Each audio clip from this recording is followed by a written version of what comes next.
Hello student, आज की class में हम लोग सेट 2 सॉल्व करने वाले हैं। ये सेट 2 है। इसके पहले हम लोगों ने सेट 1 सॉल्व कर लिया है 822 HV।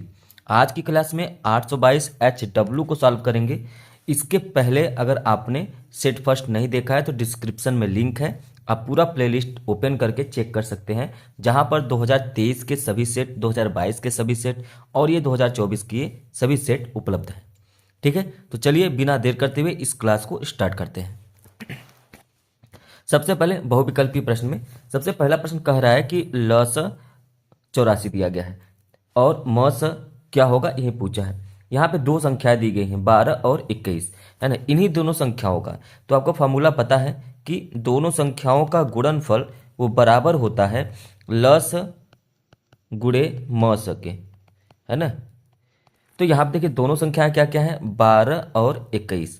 और उसके बाद ल से कितना दिया है तो आप कहेंगे 84 दिया है, तो यहाँ पे 84 रख देंगे। गुणे HCF मतलब म से आपको नहीं पता है, यही फाइंड करना है।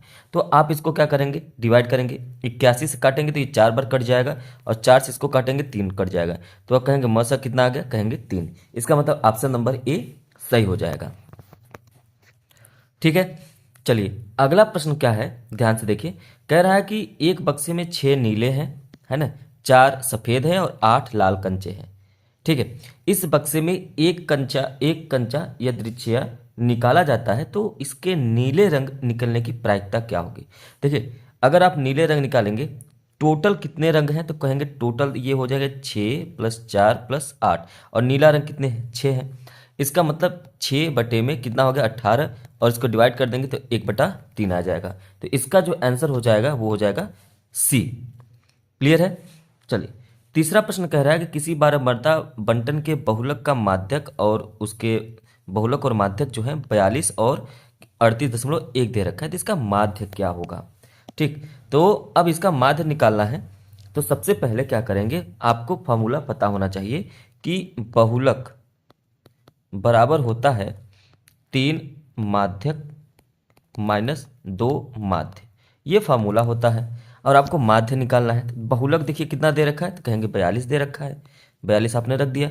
माध्यक 3 गुणे माध्यक कितना दे रखा है, तो माध्यक दे रखा है 38.1, -2 गुणे माध्य, माध्य को हम लोग x मान लेते हैं, बार बार हमको माध्य नहीं लिखना पड़ेगा, या तो m मान लीजिए जो आपको मानना है।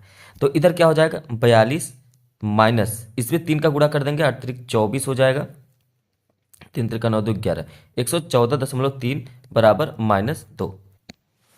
ठीक है, अब यहाँ पे 114.3 में से 42 को माइनस करेंगे तो ये आएगा माइनस में कितना आ जाएगा, 72.3 आ जाएगा, बराबर -2x। ठीक है, ये x जो है वो माध्य है, माइनस से माइनस कट जाएगा, और ये 72.3 में यदि आप 2 का भाग देंगे तो कितना आएगा, जो कि x का मान आएगा, मतलब माध्य आएगा। तो 2 × 3 = 6 हो जाएगा।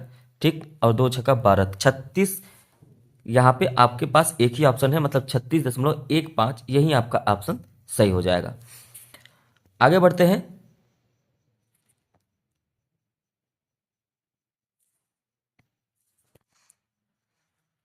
अगला प्रश्न है कि वर्ग अंतराल दे रखा है और बारंबारता दे रखा है। यहाँ पे बारंबारता बंटन का बहुलक वर्ग निकालना है।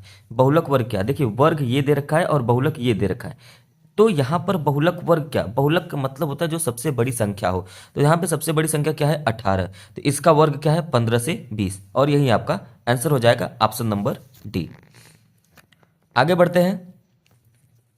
आगे है पांचवा प्रश्न, कह रहा है कि 52 पत्तों की एक अच्छी तरीके से फेंटी गई एक गड्डी से एक पत्ता निकाला जाता है और एक तस्वीर वाले पत्ते को प्राप्त करने की प्रायिकता कितनी होगी। एक तस्वीर का मतलब उसमें देखिए 13-13 करके कितने पत्ते होते हैं, तो आप कहेंगे 4 होते हैं। एक तस्वीर वाले पत्ते, एक तस्वीर वाले पत्तों की संख्या होती है 12। कितनी होती है, 12। और ये 13-13 करके 4 टाइप के होते हैं, आपको पता है। एक ईंट होता है ना। एक जो होता है वो पान होता है, जो दिल के आकार का बना होता है। एक जो होता है वो हुक्म होता है, वो लगभग इस प्रकार का बना होता है। और एक आपका चीड़ी होता है। ठीक है, तो इस प्रकार का बना होता है। तो यहाँ पे 4 प्रकार के होते हैं, लेकिन फेस कार्ड कितने होते हैं, तो आप कहेंगे 12। और ये टोटल कितने हो गए, तो कहेंगे 52, मतलब टोटल ताश के पत्ते में टोटल 52 पत्ते होते हैं। तो यहाँ पे कहेंगे कि 12 बटे में कुल संख्या 52 हो गया, 12 बटे 52 हो गया। यहाँ पे इसको डिवाइड करेंगे, तो अगर हम इसको 4 से डिवाइड करें, 4×3 = 12 और 4×13 में 52 हो जाएगा, मतलब 3/13 आएगा और इसका जो आंसर हो जाएगा वो सी हो जाएगा। आगे बढ़ते हैं। प्रश्न नंबर 6 कह रहा है कि एक परिमेय संख्या और एक अपरिमेय संख्या का अंतर क्या होता है। तो याद रखेंगे, एक परिमेय संख्या, मान लीजिए परिमेय संख्या आपने 2 ले लिया और एक अपरिमेय संख्या मान लीजिए आपने √2 ले लिया, तो इसका जो अंतर होगा बताइए क्या आएगा। आपको देखने में ही पता चल जा रहा है कि इसका अंतर 2 - √2 ही आएगा, मतलब ये भी एक अपरिमेय संख्या है। इसका मतलब यह है कि सदैव अपरिमेय संख्या ही आएगी। तो याद रखेंगे कि अपरिमेय संख्या या परिमेय संख्या में से अपरिमेय संख्या माइनस करेंगे तो हमेशा अपरिमेय संख्या ही आएगा। अगला प्रश्न कह रहा है कि निम्नलिखित संख्याओं में से कौन सी संख्या एक परिमेय संख्या है ना। तो ये देखिए आपको यहाँ पे साफ साफ दिखाई दे रहा है कि ये √3 और √5 ये जो दिया है इसको आप √3/5 लिख सकते हैं। यहाँ से √ आप हटा ही नहीं सकते हैं, मतलब ये अपरिमेय संख्या है। √2 गुणे √60 √14 लिख सकते हैं, ये भी एक अपरिमेय संख्या है। और उसके बाद ये जो लिखा हुआ है ये ए, अगर आप √5 को ए मान लें तो ये a+b हो जाएगा और √7 को b और दूसरे में a-b, मतलब ये a+b एक ब्रैकेट में दूसरे ब्रैकेट में a-b बन गया और ये फार्मूला होता है a² - b²। तो आपने a बराबर माना था √5, b बराबर माना था √7, तो a² - b² पे रख दीजिए √5 का मतलब a² - √7 का स्क्वायर मतलब b²। तो यहाँ पे देखिए 5 - 7 आ जाएगा और ये 2 आ जाएगा, माइनस में 2 आ जाएगा। तो अगर ये माइनस में 2 आ रहा है इसका मतलब ये एक परिमेय संख्या है। ठीक है, √12 को आप ओपन करेंगे तो ये कितना हो जाएगा, तो ये कहेंगे 2√3 हो जाएगा। तो यहाँ पर ये सभी के सभी तो a, b और d ये सभी अपरिमेय संख्या है, लेकिन c जो है ये -2 आ रहा है, ये एक परिमेय संख्या है। ठीक है, चलिए आगे बढ़ते हैं। कहा जा रहा है कि बिंदुओं ए बी और b-a के बीच की दूरी क्या होगी। यहाँ पे कुल मिला के आपसे फॉर्मूला पूछा गया है, तो आपको पता है कि दूरी बराबर क्या होता है। तो आप कहेंगे कि दूरी बराबर √ में x2 - x1 का होल स्क्वायर प्लस दूसरे ब्रैकेट में y2 - y1 का होल स्क्वायर, ये होता है दूरी का फॉर्मूला। अब देखिए यहाँ पे x1 y1 ये हो गया, x2 y2 ये हो गया, मतलब x1 का मान a, y1 का मान b, x2 का मान b, y2 का मान -a। अब यहाँ पे इस पर रख दीजिए, तो x2 का मान कितना है तो कहेंगे b, b - x1 का मान कितना है a, इसका होल स्क्वायर प्लस y2 का मान कितना है तो कहेंगे -a माइनस y1 का मान कितना है b का होल स्क्वायर। इसको आप √ में रखिए, इसको भी ओपन करिए। इसको ओपन करेंगे तो ये b - a का होल स्क्वायर है, तो आप इसको ओपन करेंगे तो a² - b² का फॉर्मूला लगाएंगे, b² प्लस a² - 2ab बनेगा। ये प्लस लगाइए, ये वाला सिंबल लग गया। अब यहाँ पे देखिए इसको माइनस ऐसे मान लीजिए a है तो a² ये हो जाएगा -a² plus b² -2 × -a × b ये बनेगा। अब इसको एक बार और अच्छे से लिख लेते हैं जिससे सारी चीज़ें क्लियर हो जाएं। b² plus a² -2ab plus a² plus b² minus plus 2ab बन गया। 2ab से 2ab कट जाएगा, a² जोड़ेंगे तो 2a², b² जोड़ेंगे 2b², यहाँ पे 2 कॉमन ले लेंगे तो a² प्लस b² बचेगा जो कि सभी √ में है। अब आप आराम से देखिए कि क्या ये कोई ऑप्शन में है, तो आप कहेंगे ऑप्शन नंबर डी है, बिल्कुल सही हो जाएगा। ठीक है, उम्मीद है कि ये प्रश्न समझ में आया होगा। इसके बाद अगला प्रश्न कह रहा है कि 4x² - 4x + 1 के शून्यकों का योगफल क्या होगा। ठीक है, तो इसके शून्यकों का योगफल क्या होगा। देखिए ये होता है ax² plus bx plus c। यहाँ पे a का मान क्या है तो आप कहेंगे 4, b का मान क्या है -4, c का मान क्या है 1। तो शून्यकों का जो योगफल होता है अल्फा प्लस बीटा बराबर होता है, यहाँ पर होता है -b/a। क्या होता है -b/a। b का मान कितना है तो आप कहेंगे कि b का मान है -4, तो माइनस यहाँ पहले से लगा है -4/1, तो माइनस माइनस क्या हो जाएगा प्लस, मतलब क्या आ जाएगा 4। तो कौन सा ऑप्शन है यहाँ पे भाई, तो और ये तो आपका ए का मान भी तो 4 है, तो 4 हो गया, तो 4 से 4 कट जाएगा, तो ये आ जाएगा 1। क्या आ जाएगा? 1। तो 1 कौन सा ऑप्शन है? तो कहेंगे पहला, तो ये हो जाएगा पहला सही। ठीक, उम्मीद है कि ये सभी प्रश्न आपको समझ में आ रहे होंगे। तो आप इसको लाइक कर सकते हैं, शेयर कर सकते हैं, चैनल पे पहली बार तो जरूर से जरूर सब्सक्राइब कर लीजिए। अगले प्रश्न की ओर बढ़ते हैं। प्रश्न नंबर 10 कह रहा है रैखिक समीकरणों में एक युग्म है x माइनस वाई बराबर 8, दूसरा युग्म है 3x माइनस 3y बराबर 16। तो यहाँ पे हलों की संख्या क्या होगी ये पूछा गया है। ठीक है, देखिए सबसे पहले आप यहाँ पे इसको अच्छे से राइट करेंगे तो आपको समझ में आएगा कि x माइनस वाई बराबर 8 लिखा गया है। यहाँ पर दूसरे में लिखा गया 3x माइनस 3y बराबर 16। तो ये a1 हो गया, ये b1 हो गया, ये c1 हो गया, ये a2 हो गया, ये b2 हो गया और ये c2 हो गया, क्योंकि दो इक्वेशन है, दोनों को देखना है। तो यहाँ पर a1 अपॉन a2 बराबर अगर है b1 अपॉन b2 के और बराबर अगर है c1 अपॉन c2 के, यही चेक करना है। ठीक है, तो सबसे पहले a1 का मान देखिए 1 है, a1 का मान कितना है 1, तो a1 की जगह पे 1 रख दिए।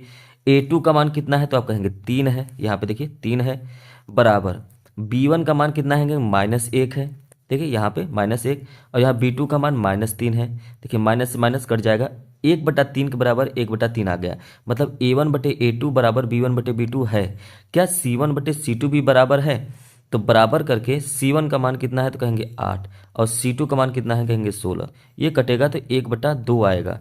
लेकिन अगर आप ध्यान से देखें तो a1 बराबर a1/a2 बराबर है b1/b2 के, लेकिन ये बराबर नहीं है c1/c2 के।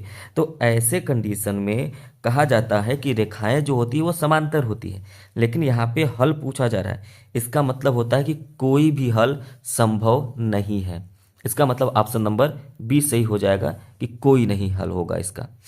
ठीक, प्रश्न नंबर 11 देखिए, यदि समीकरण एक्स स्क्वायर माइनस के एक्स माइनस 8 बराबर 0 दे रहा है जिसका एक मूल 2 है। इस मूल देने का मतलब कि आपको एक्स का मान दे रखा है कि 2 है, तो एक्स की जगह पे आपको 2 रखना है इसमें, तो रख दीजिए 2 का स्क्वायर माइनस के इंटू 2 माइनस 8 बराबर 0, ये 4 हो जाएगा, ये -2k हो जाएगा, ये -8 बराबर 0। अब देखिए इसको सॉल्व करेंगे तो ये हो जाएगा -2k और ये हो जाएगा -4 बराबर 0, क्योंकि मैंने 8 में से 4 को घटा दिया तो -4 में आ गया।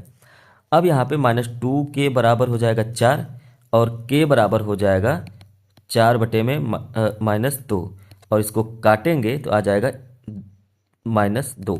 तो यहाँ पे -2 आंसर आया है, इसका मतलब 11 का ऑप्शन नंबर बी सही है। ठीक है, चलिए प्रश्न नंबर 12 को देखिए। प्रश्न नंबर 12 क्या कह रहा है?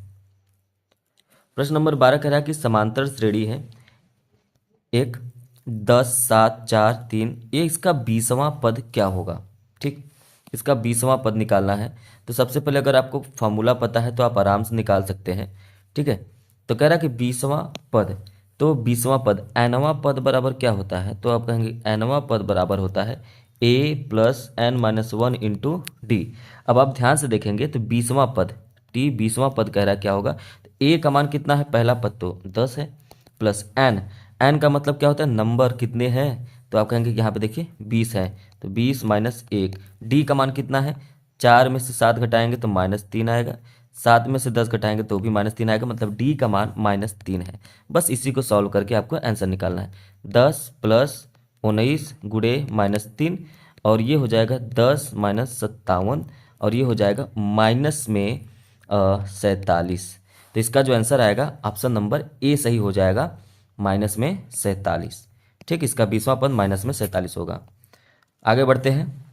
प्रश्न नंबर 13 कह रहा है कि 10 सेंटीमीटर त्रिज्या वाले एक वृत्त के पी बिंदु पर स्पर्श रेखा पी क्यू केंद्र ओ से जाने वाली एक रेखा से एक बिंदु क्यू पर इस प्रकार मिलती है कि ओ क्यू बराबर 12 है, तो पी क्यू की लंबाई क्या होगी? एक तो पहले वृत्त बना लीजिए। जब आप एक वृत्त बनाएंगे तो ये देखिए आपका वृत्त हो गया। अब इसमें कह रहा है कि 10 सेंटीमीटर त्रिज्या है, तो एक त्रिज्या हम बनाते हैं वो भी 10 सेंटीमीटर का, ये 10 सेंटीमीटर का त्रिज्या बन गया। इसके बाद कह रहा है कि इस पर एक बिंदु है स्पर्श रेखा पी क्यू, मतलब यहाँ पर एक स्पर्श रेखा है। ठीक है, ये स्पर्श रेखा है बिंदु P P और Q। कह रहा है कि यहाँ पर O, इसको हम केंद्र को O मान लेते हैं।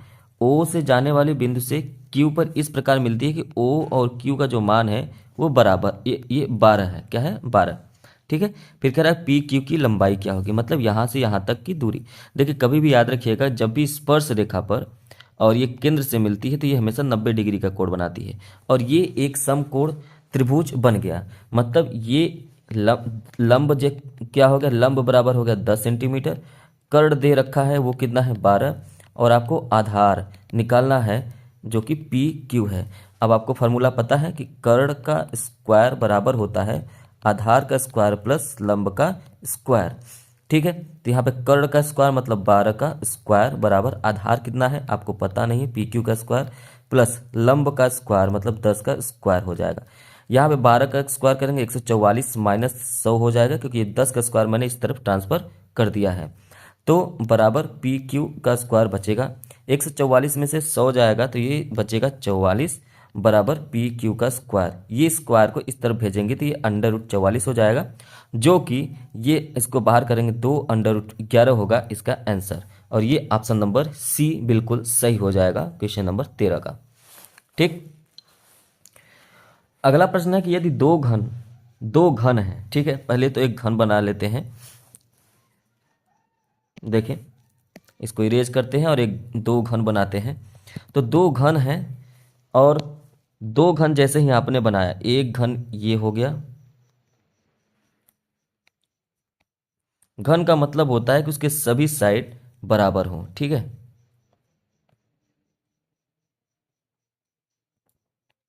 देखिए दो घन हमने बना लिए। अब यहाँ पे ध्यान देखिए कि दो जिनमें प्रत्येक का जो आयतन वो 8 सेंटीमीटर क्यूब है, मतलब इस घन का भी जो आयतन है वो 8 सेंटीमीटर क्यूब है, और इस घन का भी जो आयतन है वो 8 सेंटीमीटर क्यूब है। इसका मतलब ये होता है कि दोनों का आयतन सेम है, और अगर यहाँ पर आयतन सेम है तो हो सकता है कि उनकी भुजाएं भी बराबर हों। अब यहाँ पर ये देखिए दोनों संलग्न, संलग्न फलक का मतलब जैसे मैंने यहाँ पे इमेज में एक ये था, है ना, और दूसरा ये था, तो दोनों को मैंने क्या किया है, दोनों को मैंने जोड़ दिया है। और जब जोड़ दिया है तो ये जो इमेज आपके सामने बना है ये इस प्रकार का इमेज बनेगा। अब दूसरा चीरा मिलाकर जब जोड़ दिया जाता है तो इससे प्राप्त घनाभ, अब ये बन गया घनाभ। ठीक है। अब घनाभ बन गया तो इसका क्षेत्रफल, पृष्ठीय क्षेत्रफल देखिए, अगर इसका आयतन जो है 8 सेंटीमीटर क्यूब है, इसका मतलब ए का क्यूब बराबर होता है 8। इसका मतलब ये है कि ए बराबर हो जाएगा 2। क्यों? क्योंकि इसका जब अंडर रूट थ्राइस करेंगे तो 2 × 2 × 2 बनता है, और ये 1 2 बाहर निकलेगा। मतलब इसकी भी जो ये भुजा है ये भी 2 है, और ये भी जो भुजा है ये भी कितना है 2। तो टोटल यहाँ से यहाँ तक की दूरी कितनी हो जाएगी 4, यहाँ से यहाँ तक की दूरी कितनी होगी 2, और फिर उसके बाद ये ऊंचाई कितनी हो जाएगी तो आप कहेंगे 2। ठीक है। तो इस हिसाब से अगर आप देखें तो यहाँ पर आप ये कह सकते हैं कि घनाभ का जो पृष्ठीय क्षेत्रफल होता है वो होता है 2LB + BH + LH। ये घनाभ का पृष्ठीय जो है क्षेत्रफल होता है। ठीक है। पृष्ठीय क्षेत्रफल होता है।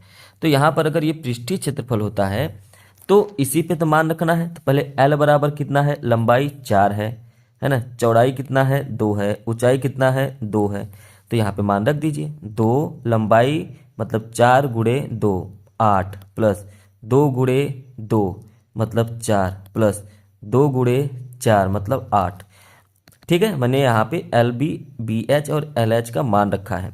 तो 2 और ये अंदर हो गया 20, और 20 दूना कितना हो जाएगा तो कहेंगे 40 सेंटीमीटर इसका आंसर आ जाएगा क्वेश्चन नंबर 14 का। प्रश्न नंबर 15 कह रहा है कि यदि 14 सेंटीमीटर त्रिज्या की एक वृत्त के त्रिज्यखंड का क्षेत्रफल 154 सेंटीमीटर स्क्वायर है तो त्रिज्यखंड का कोण क्या होगा। तो त्रिज्यखंड का फॉर्मूला आपको आना चाहिए। ये प्रश्न कह रहा है कि त्रिज्यखंड का क्षेत्रफल, तो त्रिज्यखंड का क्षेत्रफल होता है θ/360 πr²। तो इसी का मान दिया है 154 सेंटीमीटर। अब यहाँ पे देखिए थीटा का मान आपसे पूछा है, त्रिज्यखंड का कोण पूछा है ना, थीटा का मान पूछ रहा है। पाई का मान कितना होता है तो आप कहेंगे 22/7, इसका मान रख दीजिए, गुणे 22/7 गुणे आर का मान कितना दिया, देखिए त्रिज्या दिया है 14 सेंटीमीटर, मतलब 14 × 14 बराबर 154। अब इसको आपको डिवाइड करना है, तो आप डिवाइड करिए तो पहले 11 से कर दीजिए। 11 से डिवाइड करेंगे तो 11 कम 11, 11 चौका 44 हो जाएगा और 11 दूनी 22 हो जाएगा। ये 14 से सीधे ये कट जाएगा 14। फिर उसके बाद ये 7 से कटेगा, 7 दूनी 14, इधर आ गया 4। अब ये थीटा बटे 360 बराबर हो जाएगा 1/4, क्योंकि ये 2 × 2 इस तरफ ट्रांसफर होगा तो 1/में हो जाएगा, क्योंकि यहाँ पे एक मान बचा है। अब इससे काटेंगे तो ये आ जाएगा 90 और थीटा का जो मान आ जाएगा वो 90 डिग्री आ जाएगा। तो ये आपका ऑप्शन नंबर बी हो जाएगा बिल्कुल सही। प्रश्न नंबर 16 को देखिए ध्यान से। कह रहा है कि यदि 2 sin 30 अंश और 2 cos 30 अंश का मान निकालना है तो बहुत ईजी है। 2 × sin 30 अंश का मान कितना होता है तो कहेंगे 1/2 होता है, गुणे cos 30 अंश का मान कितना होता है √3/2 होता है। तो 2 से 2 कट गया, बचा कितना √3/2, मतलब ऑप्शन नंबर डी जो है वो सही हो गया। 16 का ऑप्शन नंबर डी। प्रश्न नंबर 17 की ओर चलते हैं और प्रश्न नंबर 17 कह रहा है कि यदि साइन थीटा बराबर 3/4, तो साइन थीटा बराबर क्या होता है भाई, आपको पता है कि साइन थीटा बराबर होता है लंब बटा में कर्ण। लंब बटा में क्या होता है कर्ण, लंब बटा कर्ण होता है। तो यहाँ पे देखेंगे तो 3/4 होगा, मतलब अगर आप एक समकोण त्रिभुज बनाएं तो उसमें कर्ण दे रखा है 4 और लंब दे रखा है 3। आधार कितना होगा पता करने के लिए फार्मूला लगाएंगे, कर्ण का स्क्वायर बराबर आधार का स्क्वायर जो आपको नहीं पता है प्लस लंब का स्क्वायर 9। तो ये 16 - 9 बराबर हो जाएगा आधार का स्क्वायर, जो कि आएगा 16 में से आप 9 घटा दीजिए 7 आएगा, अंडर रूट में 7 बराबर आ गया आधार, मतलब ये अंडर रूट 7 होता है। तो tan थीटा बराबर क्या होता है तो आप कहेंगे tan थीटा बराबर लंब बटे में आधार होता है। तो लंब कितना है 3 बटे में आधार कितना है अंडर रूट 7, तो इसका मान आ जाएगा 3 बटे में under root 7, option number A. ये सी नहीं होगा, ऑप्शन नंबर ए सही हो जाएगा। ठीक है। प्रश्न नंबर 18 कह रहा है कि cosec A plus cot A दूसरे ब्रैकेट में 1 - कॉस ए का मान क्या होगा। तो सबसे पहले यहाँ पे कोसेक ए कॉट ए का अगर मान हम रखें तो हम लोग कह सकते हैं कि 1/sin ए जो कोसेक ए का मान हो गया, प्लस कॉट ए का मान होता है कॉस ए बटे में साइन ए। ठीक है, तो दूसरे ब्रैकेट में है 1 - कॉस ए। अब देखिए ध्यान से, तो साइन ए दोनों का हर बराबर है, मतलब 1 + कॉस ए बटे में साइन ए कर सकते हैं, और इधर दूसरे ब्रैकेट में क्या हो जाएगा 1 - कॉस ए। अगर आप इसको पूरा मिला दें तो ध्यान से देखेंगे ये ए प्लस बी, ए और दूसरे ब्रैकेट में ए माइनस बी, मतलब ए स्क्वायर माइनस बी स्क्वायर बन गया, मतलब ए का स्क्वायर माइनस बी का स्क्वायर का फॉर्मूला बन गया। अब बटे में साइन ए हो गया। और यहाँ पर अगर आप ए स्क्वायर देखें तो ये एक का चाहे स्क्वायर करिए चाहे 100 बार करिए ये आएगा एक ही, मतलब ये होगा 1 - कॉस स्क्वायर ए बटे में साइन ए। 1 - कॉस स्क्वायर ए का मतलब होता है साइन स्क्वायर ए बटे में साइन ए। साइन ए से ये स्क्वायर कट जाएगा और आंसर आ जाएगा साइन ए। इसका मतलब इसका जो ऑप्शन सही होगा वो डी सही हो जाएगा, साइन ए। उम्मीद है कि ये सारे प्रश्न आपको समझ में आ रहे होंगे, और यदि आपको समझ में आए तो इसे लाइक कर सकते हैं, ठीक है, और शेयर भी करिए। प्रश्न नंबर जो है 20 देखिए ध्यान से, क्या कह रहा है कि दिए गए चित्र में एस टी, ये जो एस टी है ये जो है पैरेलल है, समांतर है क्यू पी के इसके। ठीक, कह रहा है कि क्यू एस 3 सेंटीमीटर है, मतलब यहाँ से यहाँ तक की जो दूरी है वो 3 सेंटीमीटर है। एस आर 1.5 है जो कि यहाँ पे लिखा भी गया है चित्र में, और पी टी 2.8 है, पी टी 2.8 लिखा गया है। तो आपको टी आर का मान बताना है, यहाँ से यहाँ तक मान बताना है, तो कोई समस्या नहीं है। यहाँ पे आप कह सकते हैं कि आर टी बटे में टी पी बराबर हो जाएगा आर एस बटे में एस क्यू। ठीक है, सबका मान यहाँ पे रख दीजिए। आर टी का मान आपको पता ही नहीं है, बटे में टी पी का जो मान है वो 2.8 है, आर एस का मान 1.5 है, और एस क्यू का मान जो है वो 3 है। ठीक, अब आप यहाँ पे क्या करिए, डिवाइड करिए, इसको आप डिवाइड करिए, दशमलव का मान हटाएंगे यहाँ से, तो आप देखिए इस तरीके से लिख सकते हैं कि आर टी बराबर 15 × 28 बटे में 3। अब देखिए 15 का एक जो दशमलव है ये वाला, इसका भी 10 हो गया, और एक 2.8 का ये जो दशमलव है इसका भी 10 हो गया मल्टीप्लाई में। ठीक है, इसको मैंने हटा दिया। अब इसको डिवाइड कर दीजिए, इससे काटे 3 × 5 = 15 हो जाएगा, और 5 दूनी 10 हो जाएगा, 2 से काटेंगे तो ये 14 आएगा, मतलब 14 बटे में 10 मतलब 1.4। तो आर टी का मान आ गया 1.4, ऑप्शन नंबर डी सही हो जाएगा। ये रहे बहुविकल्पीय प्रश्न। अब इसके बाद हम लोग चलेंगे सीधे खंड ब में, जो कि आपके वर्णनात्मक प्रश्न होंगे। प्रश्न दिया है कि सिद्ध कीजिए कि √2 एक अपरिमेय संख्या है। तो आप लिखेंगे सबसे पहले कि माना √2 एक परिमेय संख्या है, एक परिमेय संख्या है। तो इसे हम P/Q के रूप में लिख सकते हैं, है ना। लेकिन ध्यान रखेंगे कि जो P और Q होगा उसमें एक के अतिरिक्त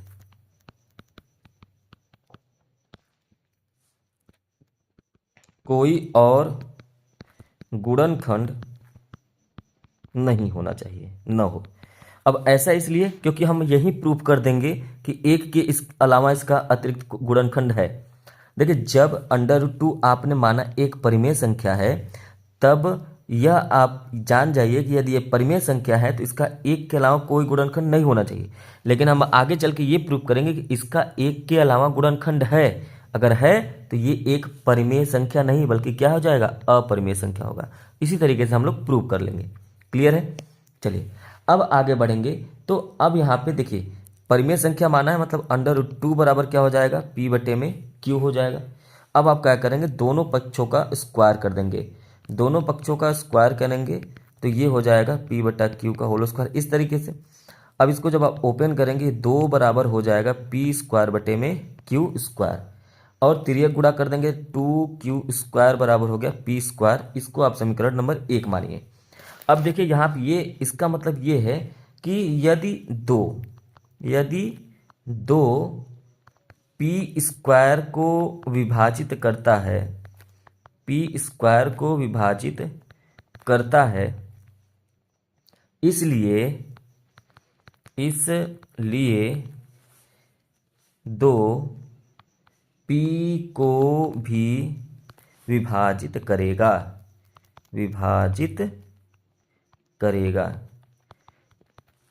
क्लियर है। तो फिर आप क्या करेंगे कि माना P/2C। अब देखिए C एक पूर्णांक है, आप लिख भी सकते हैं कि जहां C एक पूर्णांक है। P का मान लिखिए, P का मान समीकरण 1 में रखने पर, ठीक है। अब P का मान समीकरण 1 में रखेंगे तो 2Q² बराबर P² हो जाएगा। अब जहां पर 2Q² बराबर P का मान कितना है, 2C का स्क्वायर। अब देखिए 2Q² बराबर 2C का स्क्वायर मतलब 4C का स्क्वायर हो गया। अब यहाँ पे इसे आप काट देंगे तो ये 2 हो जाएगा, तो Q² बराबर आ गया 2C का स्क्वायर। अगर ऐसा है तो आप यहाँ पर ये फिर कह सकते हैं, यदि दो Q² को विभाजित करता है, Q² को विभाजित करता है, इसलिए दो Q को भी विभाजित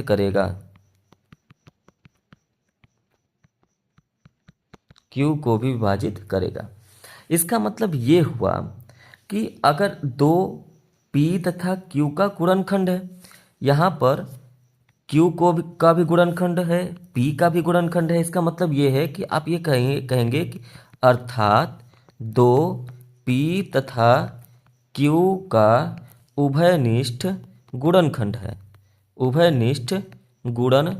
है, ठीक है। आप ये कह सकते हैं, बिल्कुल आपके सामने है।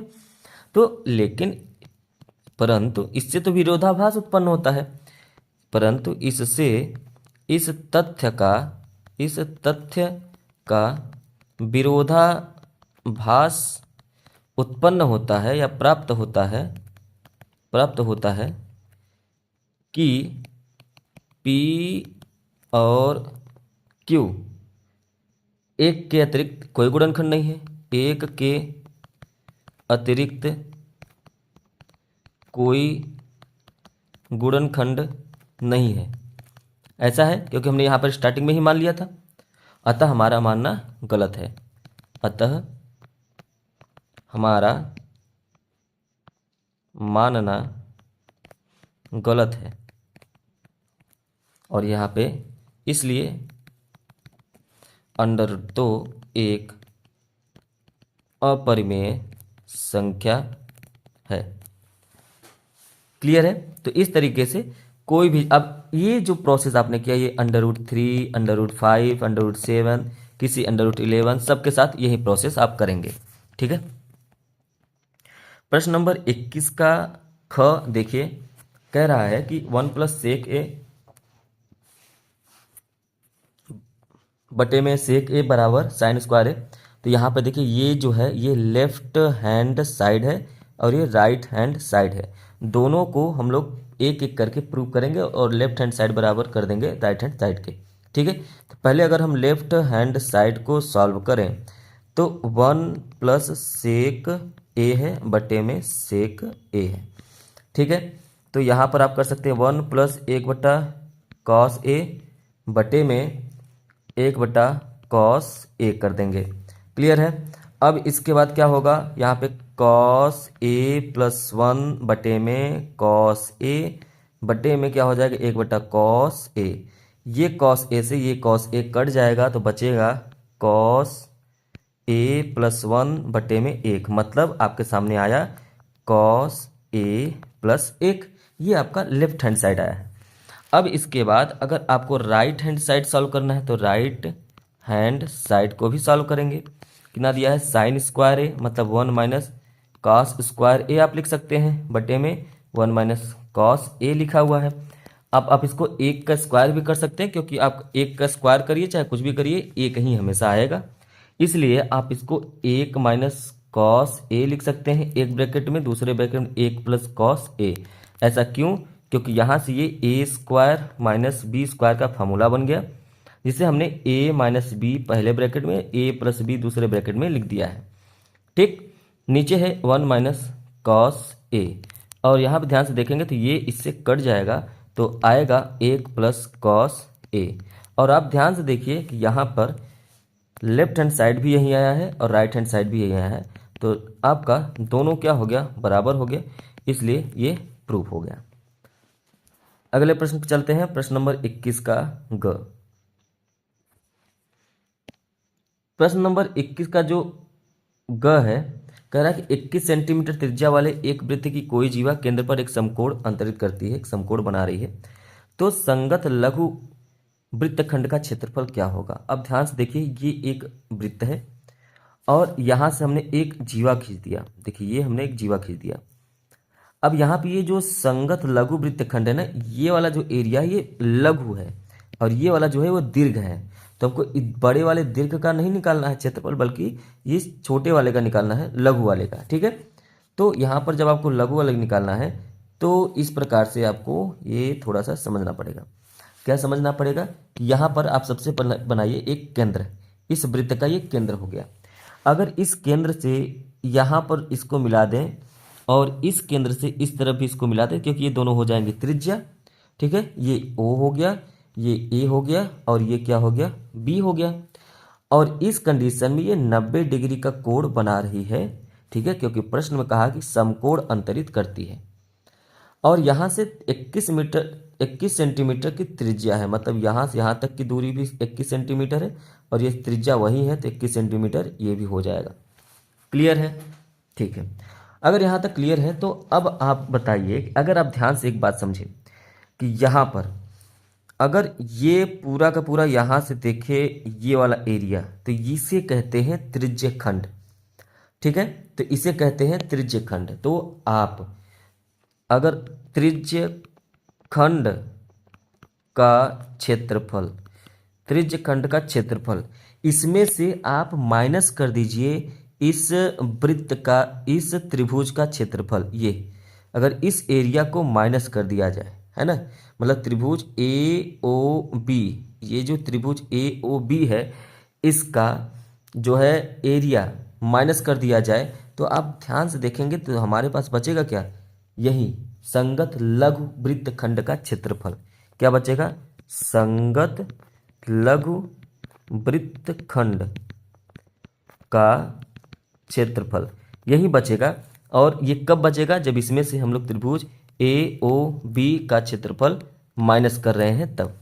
ठीक है, तो अब यहाँ पे देखिए त्रिज्यखंड का क्षेत्रफल क्या होता है, तो आप कहेंगे थीटा बटे 360 पाई आर स्क्वायर माइनस त्रिभुज ए ओ बी का क्षेत्रफल क्या हो जाएगा, 1/2 आर स्क्वायर साइन थीटा, ये होता है। तो अब यहाँ पे देखिए थीटा का मान कितना है, तो आप कहेंगे थीटा का मान तो 90 डिग्री दे रखा है, तो यहाँ पर 90/360 गुणे पाई का मान कितना है 22/7, आर का मान कितना है 21 गुणे 21 माइनस 1/2 गुणे 21 गुणे 21 साइन 90 अंश का मान 1 हो जाएगा। ठीक है, हम इसलिए हमने यहाँ पे 1 लिख दिया है।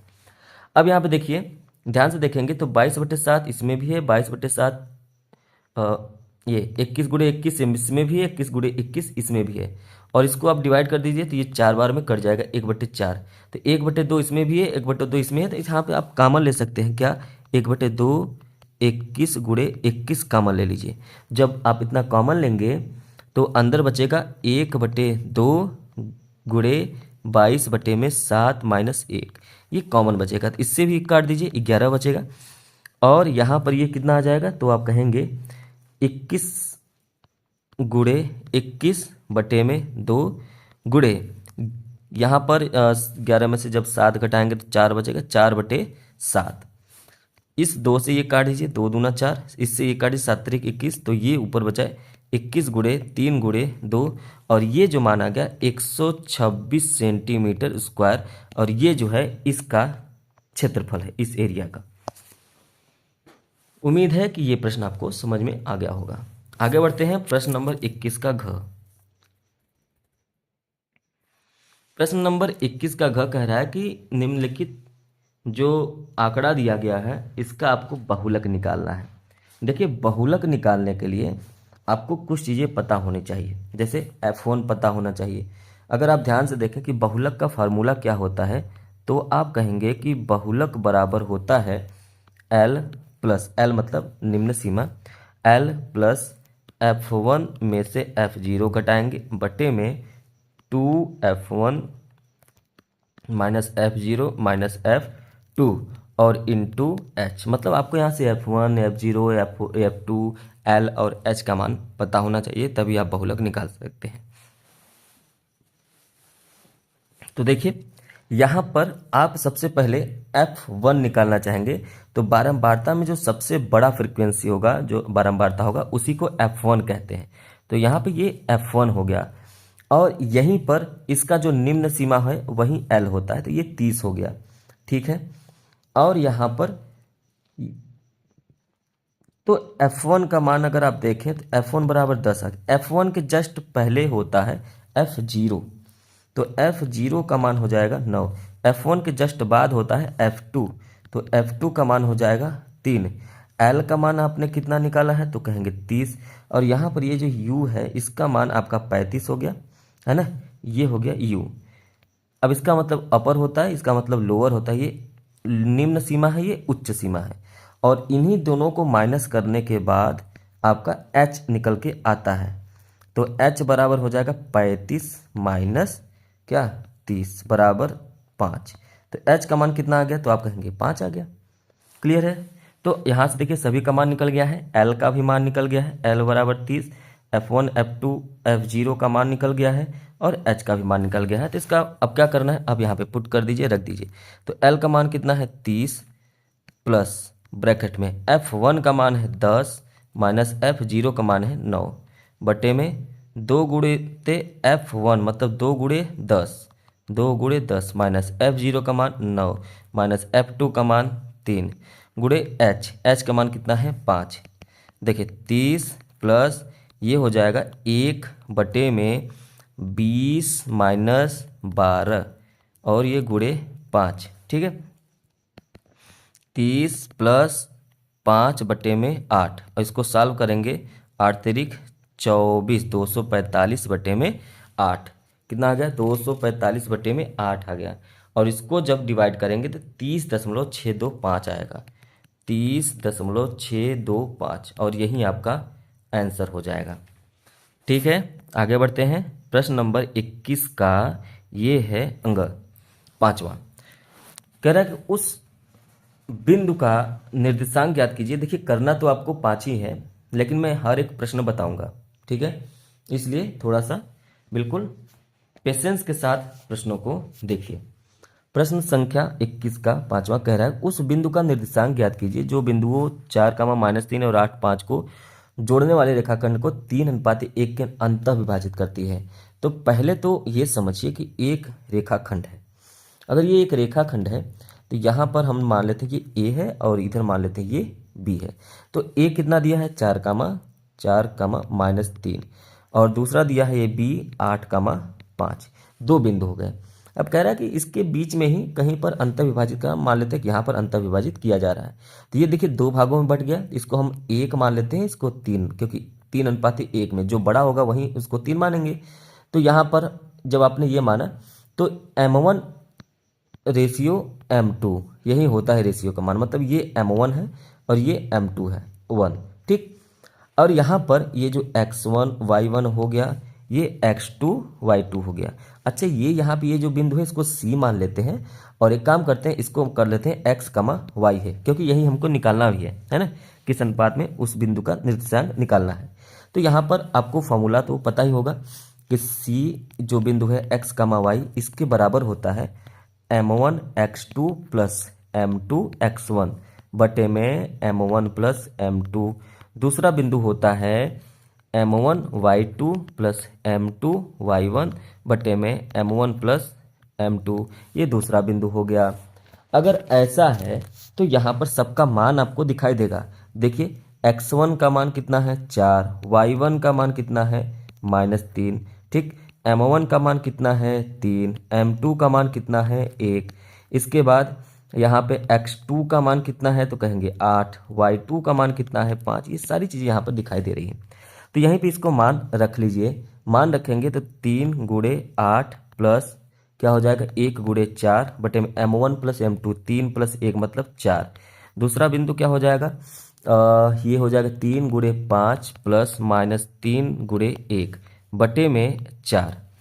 इसको सॉल्व करेंगे तो 24 प्लस 4 बटे में 4 और इसके बाद क्या हो जाएगा ये हो जाएगा 5 दिया 15 -3 बटे में 4, ठीक है। इसको आगे सॉल्व करेंगे 24 4 28 बटे में 4 कामा 15 में 3 12 बटे में 4। आगे सॉल्व करेंगे तो ये 7 चौका 28 होता है, 7 कामा 4 तिया 12 3। तो ये जो सी एक्स कामा वाई आया है ये आ गया है 7, 3। मतलब ये जो बिंदु है x, y ये आ गया 7, 3, ठीक है। तो यही आपका ये उस बिंदु का निर्देशांक हो जाएगा, आंसर हो जाएगा। अगला प्रश्न है 21 का, कह रहा है कि सभी भाग हल करने हैं, इसमें का पांचवा नहीं सभी भाग हल करने थे। कह रहा है कि y की वे मान ज्ञात कीजिए जिनके लिए बिंदुओं 5, -3 और 13, y के बीच की दूरी का 10 मात्रक है। देखिए सबसे पहले आप यहाँ पे देखिए ये x1 है, ये y1 है, ये x2 है, ये y2 है। तो आप यहाँ से आपको साफ साफ दिखाई दे रहा होगा कि x1 का मान 5, y1 का मान -3, x2 का मान 13 और y2 का मान जो है वो y है, ठीक। और यहाँ पे ये जो दूरी दिया है, दूरी कितना है 10 मात्रक। तो फार्मूला होता है दूरी बराबर, ठीक है, दूरी बराबर क्या होता है अंडर रूट में x2 माइनस x1 का whole square plus y2 minus y1 का होल स्क्वायर होता है। दूरी दिया है 10 मात्रक। अब देखिए x2 माइनस x1 यहाँ पे जो मान दिया है उसको रखेंगे तो ये 13 माइनस 5 का होल स्क्वायर हो जाएगा प्लस ये हो जाएगा y माइनस 3 का होल स्क्वायर, ये हो गया। अब इसको सॉल्व करेंगे तो ये हो जाएगा, ये इस अंडर रूट को इस तरफ भेज देंगे तो 10 का स्क्वायर हो जाएगा मतलब 100 हो जाएगा, ठीक, बराबर 13 में से 5 गया तो आप कहेंगे कि 8 का स्क्वायर मतलब ये 64 हो जाएगा प्लस ये हो जाएगा y प्लस 3 का होल स्क्वायर। इस 64 को इस बार भेजेंगे तो 64 माइनस 100 माइनस 64 बराबर y प्लस 3 का होल स्क्वायर, ये हो जाएगा 36 बराबर y प्लस 3 का होल स्क्वायर। एक काम करिएगा इसको ओपन नहीं करना है, y प्लस 3 को ओपन कर देंगे तो आपका सवाल लेंदी हो जाएगा, बहुत बड़ा हो जाएगा, आंसर आएगा लेकिन बहुत समय बाद।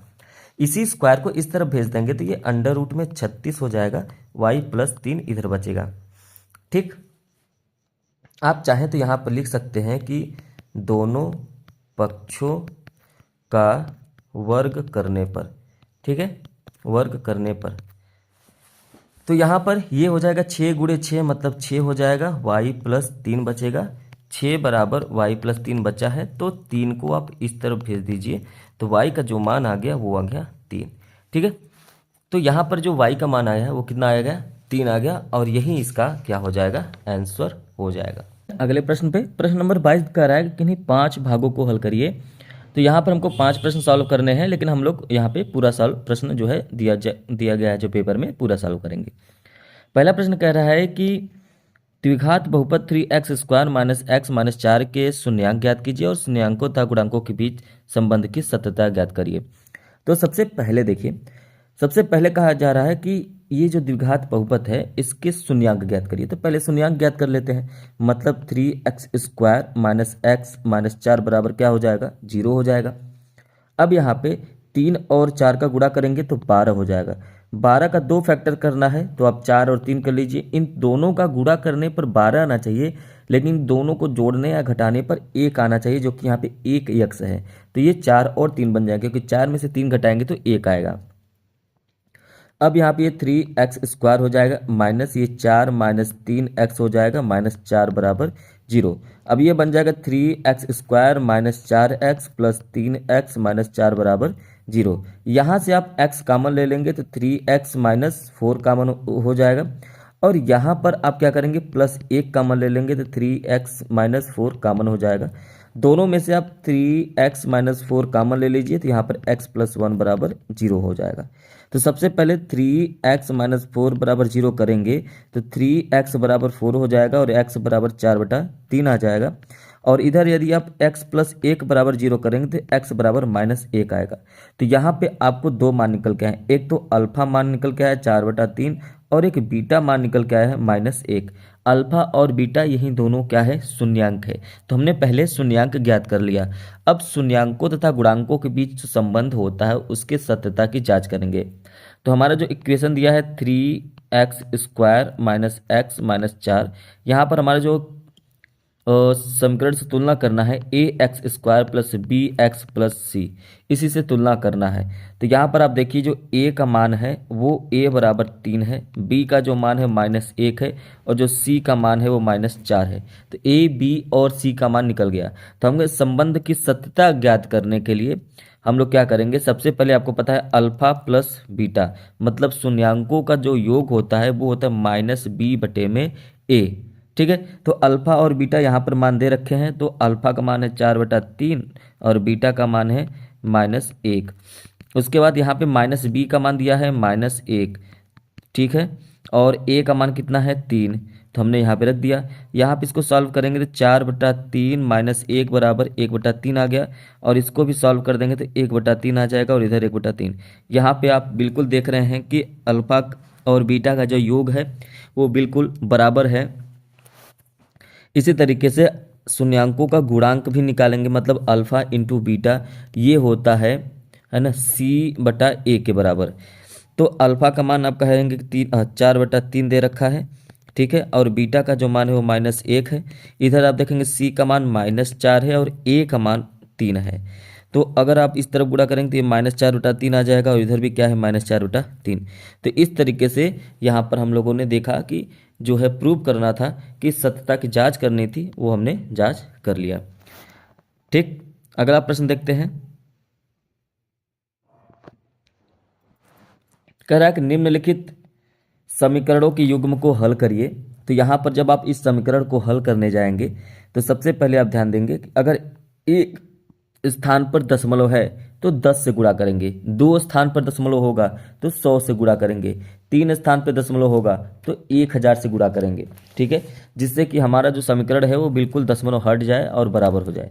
जैसे अगर आप इस पहले वाले समीकरण में देखें 0.2x + 0.3y बराबर 1.3, अगर आप इसमें 10 का गुणा करें, है ना, तो यहाँ पे देखिए ये हो जाएगा 2x प्लस ये हो जाएगा 3y बराबर ये हो जाएगा 13। क्या हो जाएगा 13। तो ये समीकरण नंबर 1 निकल के आ गया। और यहीं पर ये जो 0.4x - 0.5y और बराबर माइनस में 0.7 है। अगर इसमें आप 10 का गुणा करें तो ये आ जाएगा 4x माइनस 5y बराबर -7। ठीक है, और ये हो जाएगा समीकरण नंबर 2। अब यहाँ पर समीकरण 1 में 2 से आप गुणा कर सकते हैं।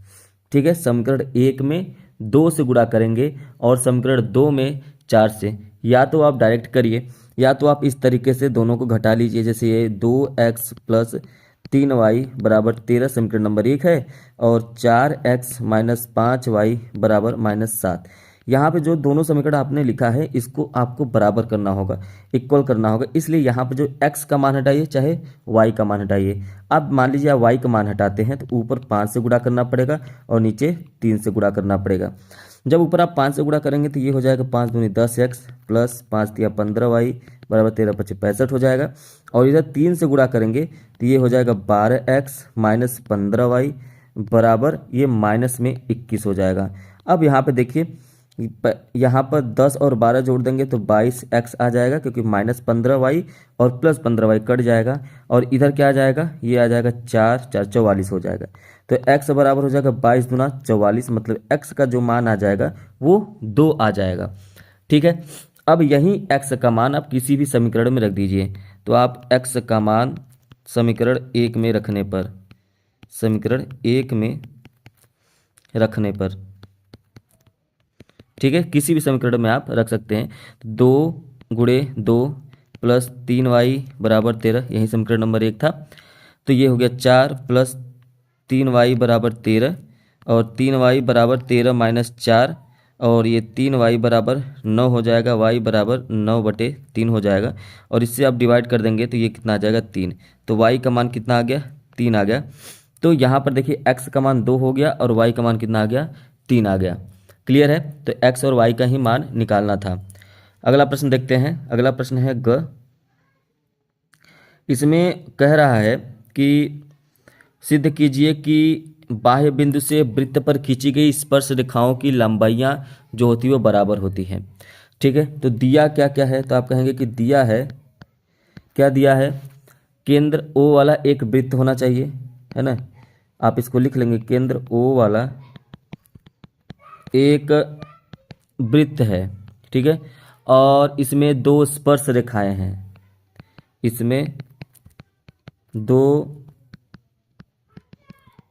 स्पर्श रेखाएं कौन कौन से हैं, PQ तथा PR। अब हमने ऐसा क्यों लिखा, क्योंकि मान लीजिए ये एक वृत्त हो गया और इस वृत्त में ये केंद्र हो गया जिसका नाम O है, और यहाँ से एक स्पर्श रेखा और यहाँ से एक स्पर्श रेखा जाती है और ये बिंदु P पर मिलती है। तो PQ और PR, ये बिंदु जहाँ पर है Q और ये बिंदु को मान लेते हैं R, तो यहाँ से ये त्रिज्या हो जाएंगी दोनों। ठीक है, तो ये PQ और PR दोनों क्या है, स्पर्श रेखा है। ठीक है, इसके बाद आपको देखिए प्रूव क्या करना है, तो आप लिखेंगे कि सिद्ध करना है, सिद्ध करना है, क्या सिद्ध करना है, PQ बराबर PR, मतलब ये दोनों जो आपके स्पर्श रेखा हैं ये दोनों बराबर हैं, होते हैं, यही हमको प्रूव करना है। तो इसमें हम लोग क्या क्या जो है मेंशन कर सकते हैं, तो उपपत्ति लिखेंगे सबसे पहले। उपपत्ति क्या क्या करेंगे, पहले तो आप यहाँ पे देखिए कि ये जो OQ, OR और OP, O से ही सबको मिला देते हैं, OQ को, OP को और OR को मिलाते हैं, जैसा कि मैंने पहले ही मिला दिया है। यहाँ पे देखिए, जैसे ये OQ हो गया, ये OR हो गया और ये OP को नहीं मिला है, इसको भी मिला देते हैं। तो OP को भी आप मिला दीजिए, ये आपका उपपत्ति हो गया। अब यहाँ पर आप ध्यान से देखिए कि यहाँ पर अगर आप देखें तो ये जो PQO है ना, PQO, ये 90 डिग्री हो जाएगा, ये भी 90 डिग्री हो जाएगा, क्योंकि स्पर्श रेखा जो होती है वो त्रिज्या से 90 डिग्री का कोण बनाती है। तो ये भी 90 डिग्री हो जाएगा, ये भी 90 डिग्री हो जाएगा। और आप अगर देखें इस त्रिभुज में, तो ये त्रिभुज और इस त्रिभुज में ये वाली जो लाइन है ये कॉमन है, दोनों त्रिभुज में है। और ये भी क्या है, ये दोनों के दोनों कोण भी बराबर है, 90 डिग्री 90 डिग्री। ठीक है, और यहाँ पे देखें कि ये लाइन और ये लाइन दोनों त्रिज्या हैं, मतलब ये भी दोनों बराबर हैं। इसका मतलब ये भी क्या हो जाएंगे, बराबर हो जाएंगे। ठीक है, इसी को आप लिखेंगे कैसे, ध्यान से देखिए। सबसे पहले आप लिखिए कोण पी क्यू ओ बराबर कोण पी आर ओ बराबर 90 डिग्री हो जाएगा। क्यों हो जाएगा? क्योंकि त्रिज्या स्पर्श रेखा पर लंब होती है। आप यहाँ पे चाहे तो लिख सकते हैं इसके बगल में, ठीक है। और इसके बाद क्या है कि ये जो त्रिभुज पी ओ क्यू है, और कौन सा त्रिभुज है? त्रिभुज पी ओ आर। इसमें अगर आप देखें तो ओ क्यू बराबर हो जाएगा ओ आर के, और ये क्या है? तो आप कहेंगे कि ये तो दोनों त्रिज्या है, इसीलिए दोनों क्या है? बराबर है। और यहाँ पर ये भी कह सकते हैं कोण पी क्यू ओ बराबर कोण पी आर ओ बराबर 90 डिग्री हो जाएगा, जिसमें ओ पी बराबर ओ पी, ये दोनों उभयनिष्ठ रेखा है। क्या है? उभयनिष्ठ का मतलब है कॉमन, उभयनिष्ठ भुजा है। तो अगर यहाँ पे सभी भुजाएं बराबर हो गई, एंगल कोण भी बराबर हो गया, तो जाहिर सी बात है ये दोनों त्रिभुज सर्वांग सम हो जाएंगे। इस हिसाब से त्रिभुज पी ओ क्यू सर्वांग सम हो जाएगा त्रिभुज पी ओ आर के। ठीक है, बात समझ में आया? तो इसका मतलब यह है कि जब सर्वांग सम हो गया तो यहाँ से पी आर बराबर हो जाएगा पी क्यू, ये सी पी सी टी के नियम से हो जाएगा। ठीक है, और यही हमको प्रूव करना था। देख लीजिए, क्लियर है? उम्मीद है कि ये प्रश्न समझ में आ गया होगा। आगे बढ़ते हैं।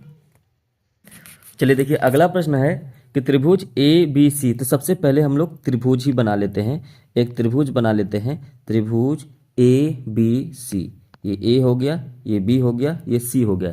देखिए, जब आपको प्रश्न दिया जाए और उसी अनुसार से जब आप काम करते हैं तो वो सारी चीज़ें आपको लिखना पड़ता है, तो आप लिखेंगे। यहाँ पर कहा गया कि त्रिभुज ए बी सी।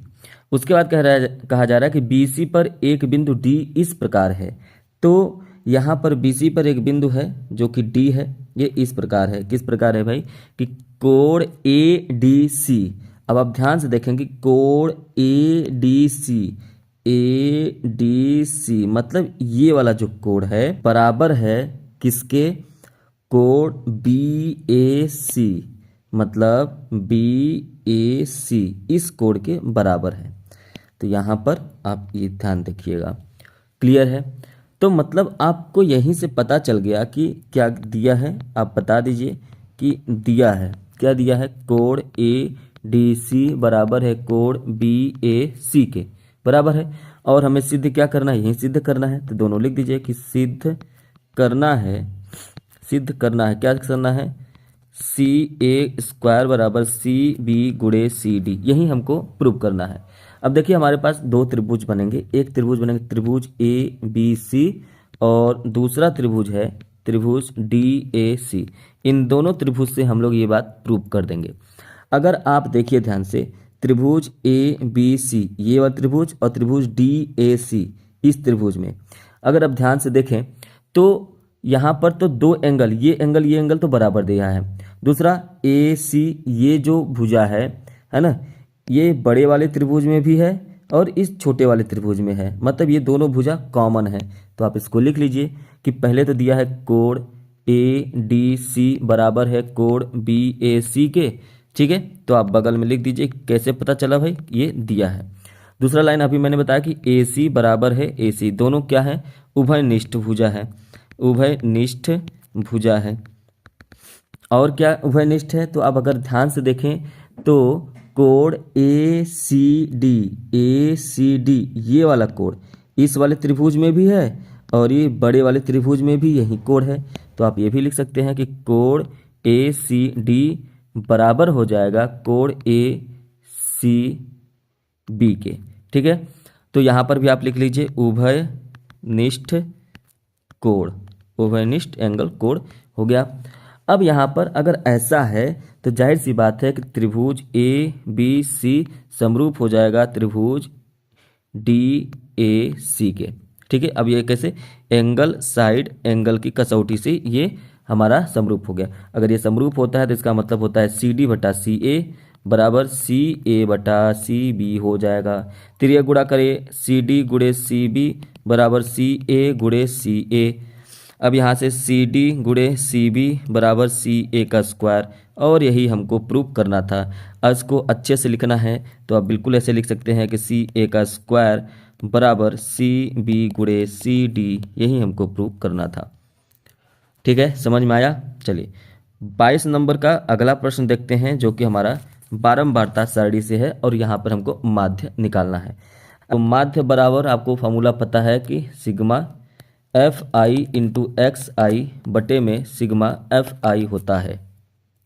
ठीक है, तो इसका सबसे पहले हम लोग क्या बनाएंगे, ये बॉक्स बना लेते हैं, सारणी बना लेते हैं, जिससे प्रश्न हमको समझने में आसानी हो जाए। सारणी बनने के बाद एक्स आई जब हमको निकालना है तो एक्स आई कैसे निकाला जाता है, ध्यान से देखिए। एक्स आई निकालने के लिए सबसे पहले आपको इन दोनों वर्ग अंतराल में देखिए कितने का डिफरेंस, तो कहेंगे 5 का डिफरेंस है। आपको याद रखेंगे कि एक्स आई निकालने के लिए उच्च सीमा प्लस निम्न सीमा बटे 2 करना होता है। ठीक है, तो ये हो जाएगा 35 बटे में 2 और इसको डिवाइड करेंगे 17.5 आएगा।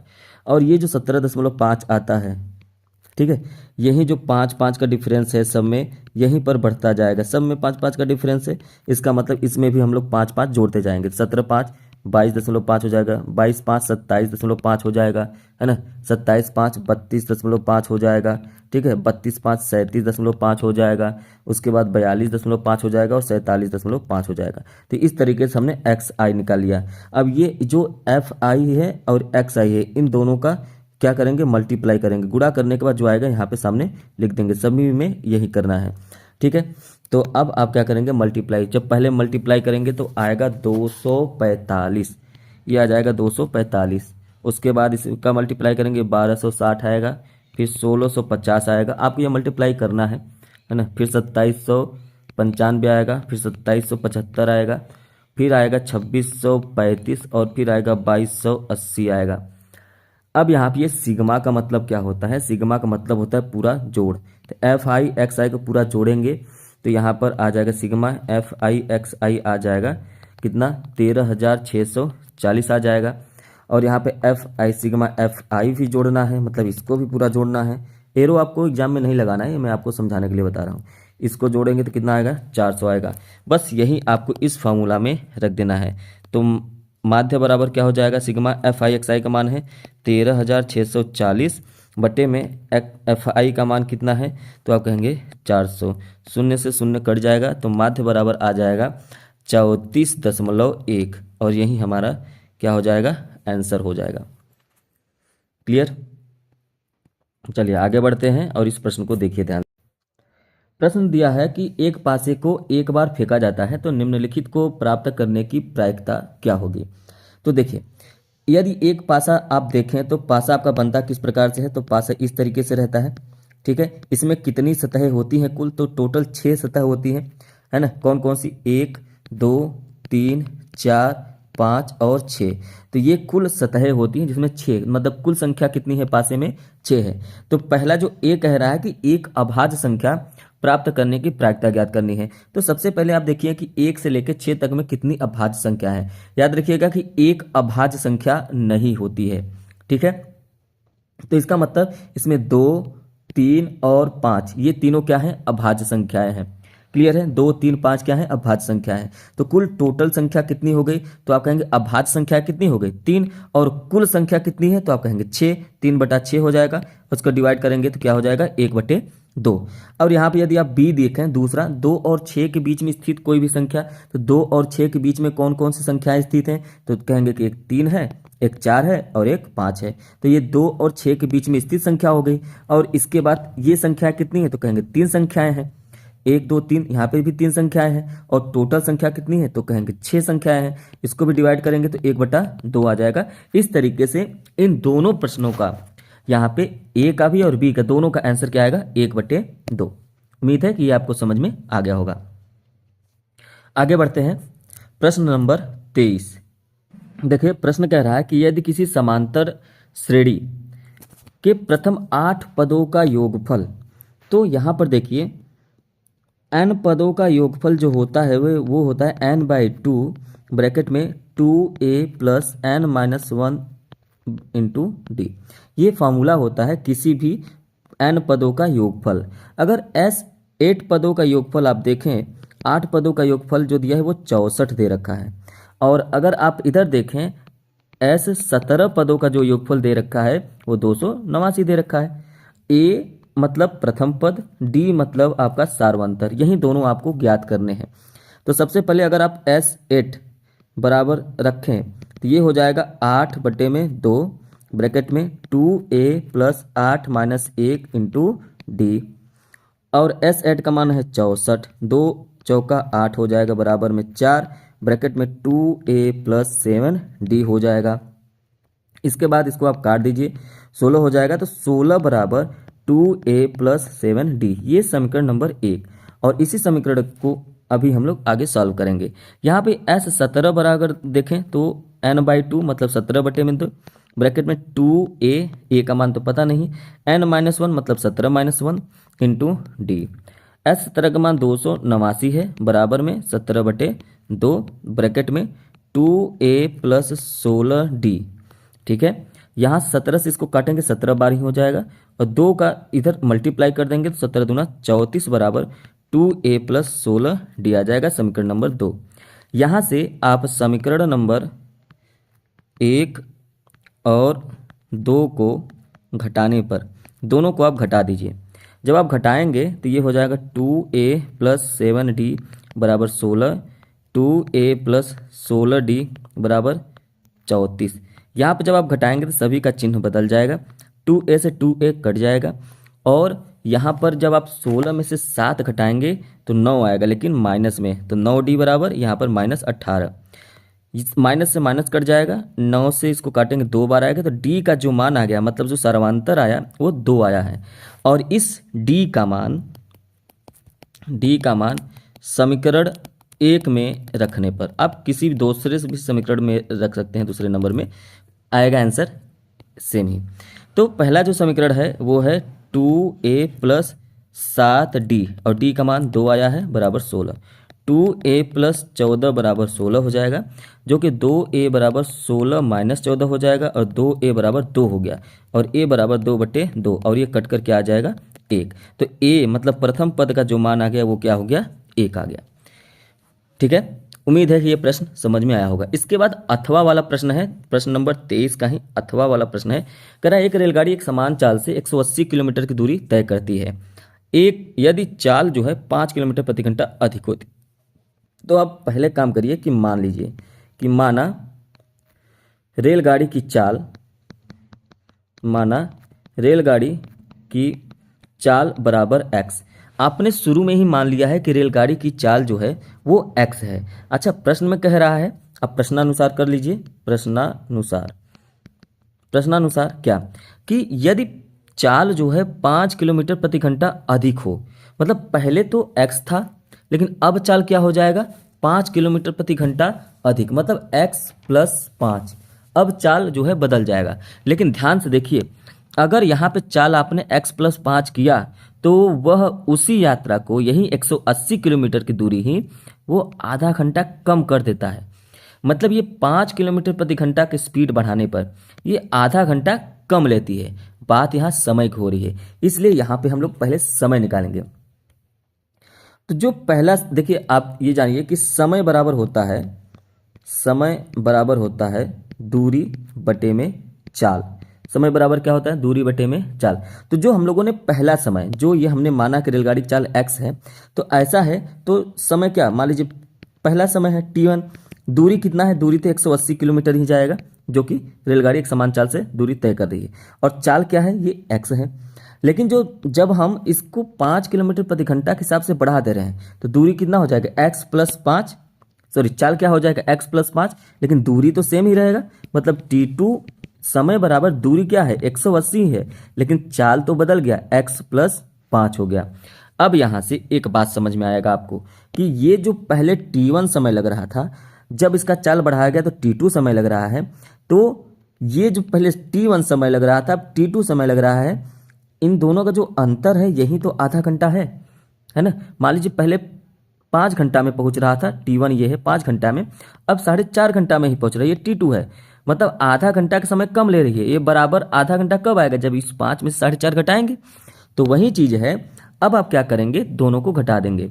अगर आप t1 - t2 कर दें तो ये आधा घंटा के बराबर आ जाएगा और t1 का मान कितना है तो आप कहेंगे 180/x, ठीक है, माइनस t2 का मान क्या है 180/x + 5 बराबर 1/2।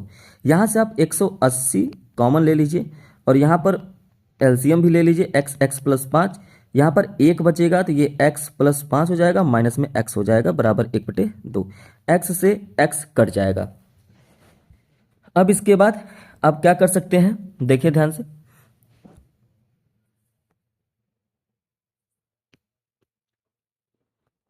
सबसे पहले आप ध्यान से देखें तो 180 गुणे 2 गुणे 5 बटे में x बराबर, ये है x प्लस 5 बराबर 1। ठीक है, ये x प्लस 5 को उस तरफ भेज देते हैं 180, अब इसका मल्टीप्लाई कर देते हैं तो ये आ जाएगा, ठीक है, ये आ जाएगा 1800, 1800 बराबर x x प्लस 5, 1800 बराबर एक्स स्क्वायर प्लस 5x।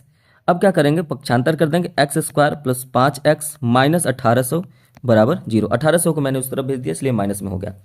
अब देखिए 1800 का 2 मल्टीप्लाई करना है, जो कि गुणा करने पर 1800 तो आए, लेकिन जोड़ने या घटाने पर क्या है, 5 आए। तो ऐसे दो संख्याएं हैं, एक 45 से 40, 40 और 45 का मल्टीप्लाई करेंगे तो आएगा आपका 1800, लेकिन इसको घटाने पर क्या आ जाएगा, घटाने पर 5 आ जाएगा, मतलब यही होगा। 5 की जगह पे आप 45 माइनस 40 लिख दीजिए, x square plus 45 minus 40 x minus 1800 बराबर 0, x square plus 45 x minus 40 x minus 1800 बराबर में 0।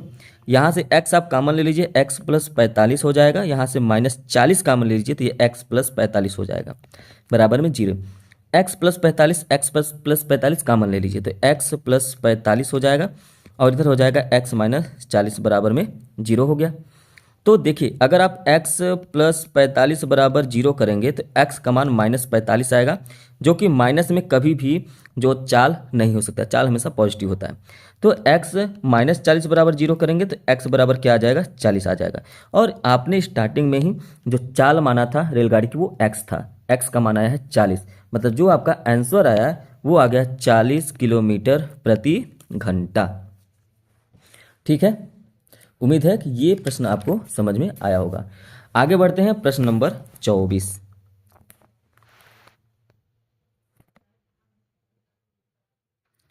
प्रश्न नंबर 24 देखिए क्या कह रहा है कि एक गोलाकार कांच के बर्तन की एक बेलन के आकार की गर्दन है और जिसकी लंबाई 7 सेंटीमीटर है। देखिए जैसे जैसे प्रश्न कहे आप वैसे वैसे फॉलो कर लीजिए। अगर कह रहा है कि एक गोलाकार कांच का बर्तन है तो पहले एक गोलाकार कांच का बर्तन बनाइए। देखिए मैंने बना दिया, ये गोलाकार कांच का बर्तन हो गया। ठीक है, कह रहा है कि इसके ऊपर एक बेलन के आकार का, ठीक है, एक बेलन के आकार का, कहाँ गया बेलन, ये एक गर्दन है तो इसके ऊपर आप एक बेलन के आकार का गर्दन बनाइए ऐसे। ठीक, देखिए ये इमेज बनके खाली हो गया। अब जैसे ही इमेज बना तो आपसे प्रश्न में क्या क्या कहा गया है वो ध्यान से समझिए। तो पहले प्रश्न कहा कि एक गोलाकार कांच का बर्तन मैंने बनाया, फिर कहा एक बेलन के आकार का गर्दन मैंने बनाया। अब कह रहा है कि जिसकी लंबाई 7 सेंटीमीटर, किसकी लंबाई, ये जो बेलना है यहाँ से यहाँ तक की जो ऊंचाई अभी आपने मापी है ये 7 सेंटीमीटर है। इसका जो व्यास है, मतलब यहाँ से यहाँ तक की दूरी, ये बीच का केंद्र है, यहाँ से यहाँ तक दूरी जो है वो 2 सेंटीमीटर है, मतलब जो त्रिज्या है वो 1 सेंटीमीटर है। तो यहाँ से यहाँ तक की दूरी 2 सेंटीमीटर है, ये व्यास है, तो त्रिज्या 1 सेंटीमीटर, मतलब ये भी 1 सेंटीमीटर, ये भी 1 सेंटीमीटर हो जाएगा। जबकि गोलाकार भाग का व्यास, ये जो गोलाकार भाग है, ये जो गोलाकार का जो व्यास है वो कितना है, तो वो है 8.4। यहाँ से यहाँ तक ये जो केंद्र है ये है 8.4, यहाँ से यहाँ तक की जो दूरी है। ठीक है, इसके बाद कह रहा है ज्ञात कीजिए कि बर्तन में कितना पानी भरा जाएगा। तो देखिए ध्यान से कि बर्तन में कितना पानी भरा जाएगा, जितना इसका जो होगा अंदर पानी आएगा, व्यास जितना होगा, सॉरी ये इसके अंदर जितना पानी भर सकते हैं, तो इसके अंदर पानी हम लोग भर सकते हैं कितना, देखिए एक तो यहाँ से लेके इसके अंदर पूरा, उसके बाद यहाँ से लेके इसके अंदर पूरा, इतना पानी हम लोग भर सकते हैं। मतलब ये टोटल हमको आयतन निकालना है। तो बर्तन का आयतन क्या होगा, पहले तो बेलन का आयतन प्लस इस गोले का आयतन, बात समझ में आया? तो दोनों को अगर आप जोड़ दें तो इस बर्तन का आयतन निकल जाएगा, बस वही तो पूछा जा रहा है। चलिए इसको हम लोग सॉल्व करते हैं।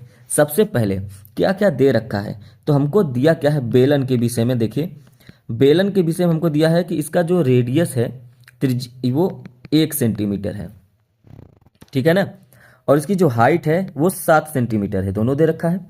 और ये जो गोला है, गोला में हमको क्या क्या दे रखा है, इसका जो व्यास है, देखिए डी व्यास है वो 8.4 है। 2 से आप भाग दे दीजिए, है ना, ये त्रिज्या मान लीजिए, ये त्रिज्या 2 से भाग दे देंगे तो ये आ जाएगा 4.2 सेंटीमीटर त्रिज्या निकल के आ गया, क्योंकि आप जब व्यास में 2 का भाग देते हैं तो वो त्रिज्या बन जाता है।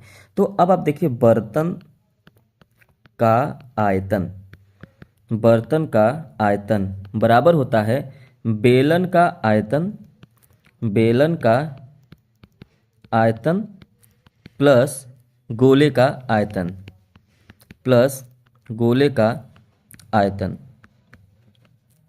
ये होता है। अच्छा अब आप बताइए कि बेलन का आयतन क्या होता है, तो आप कहेंगे कि पाई आर स्क्वायर एच।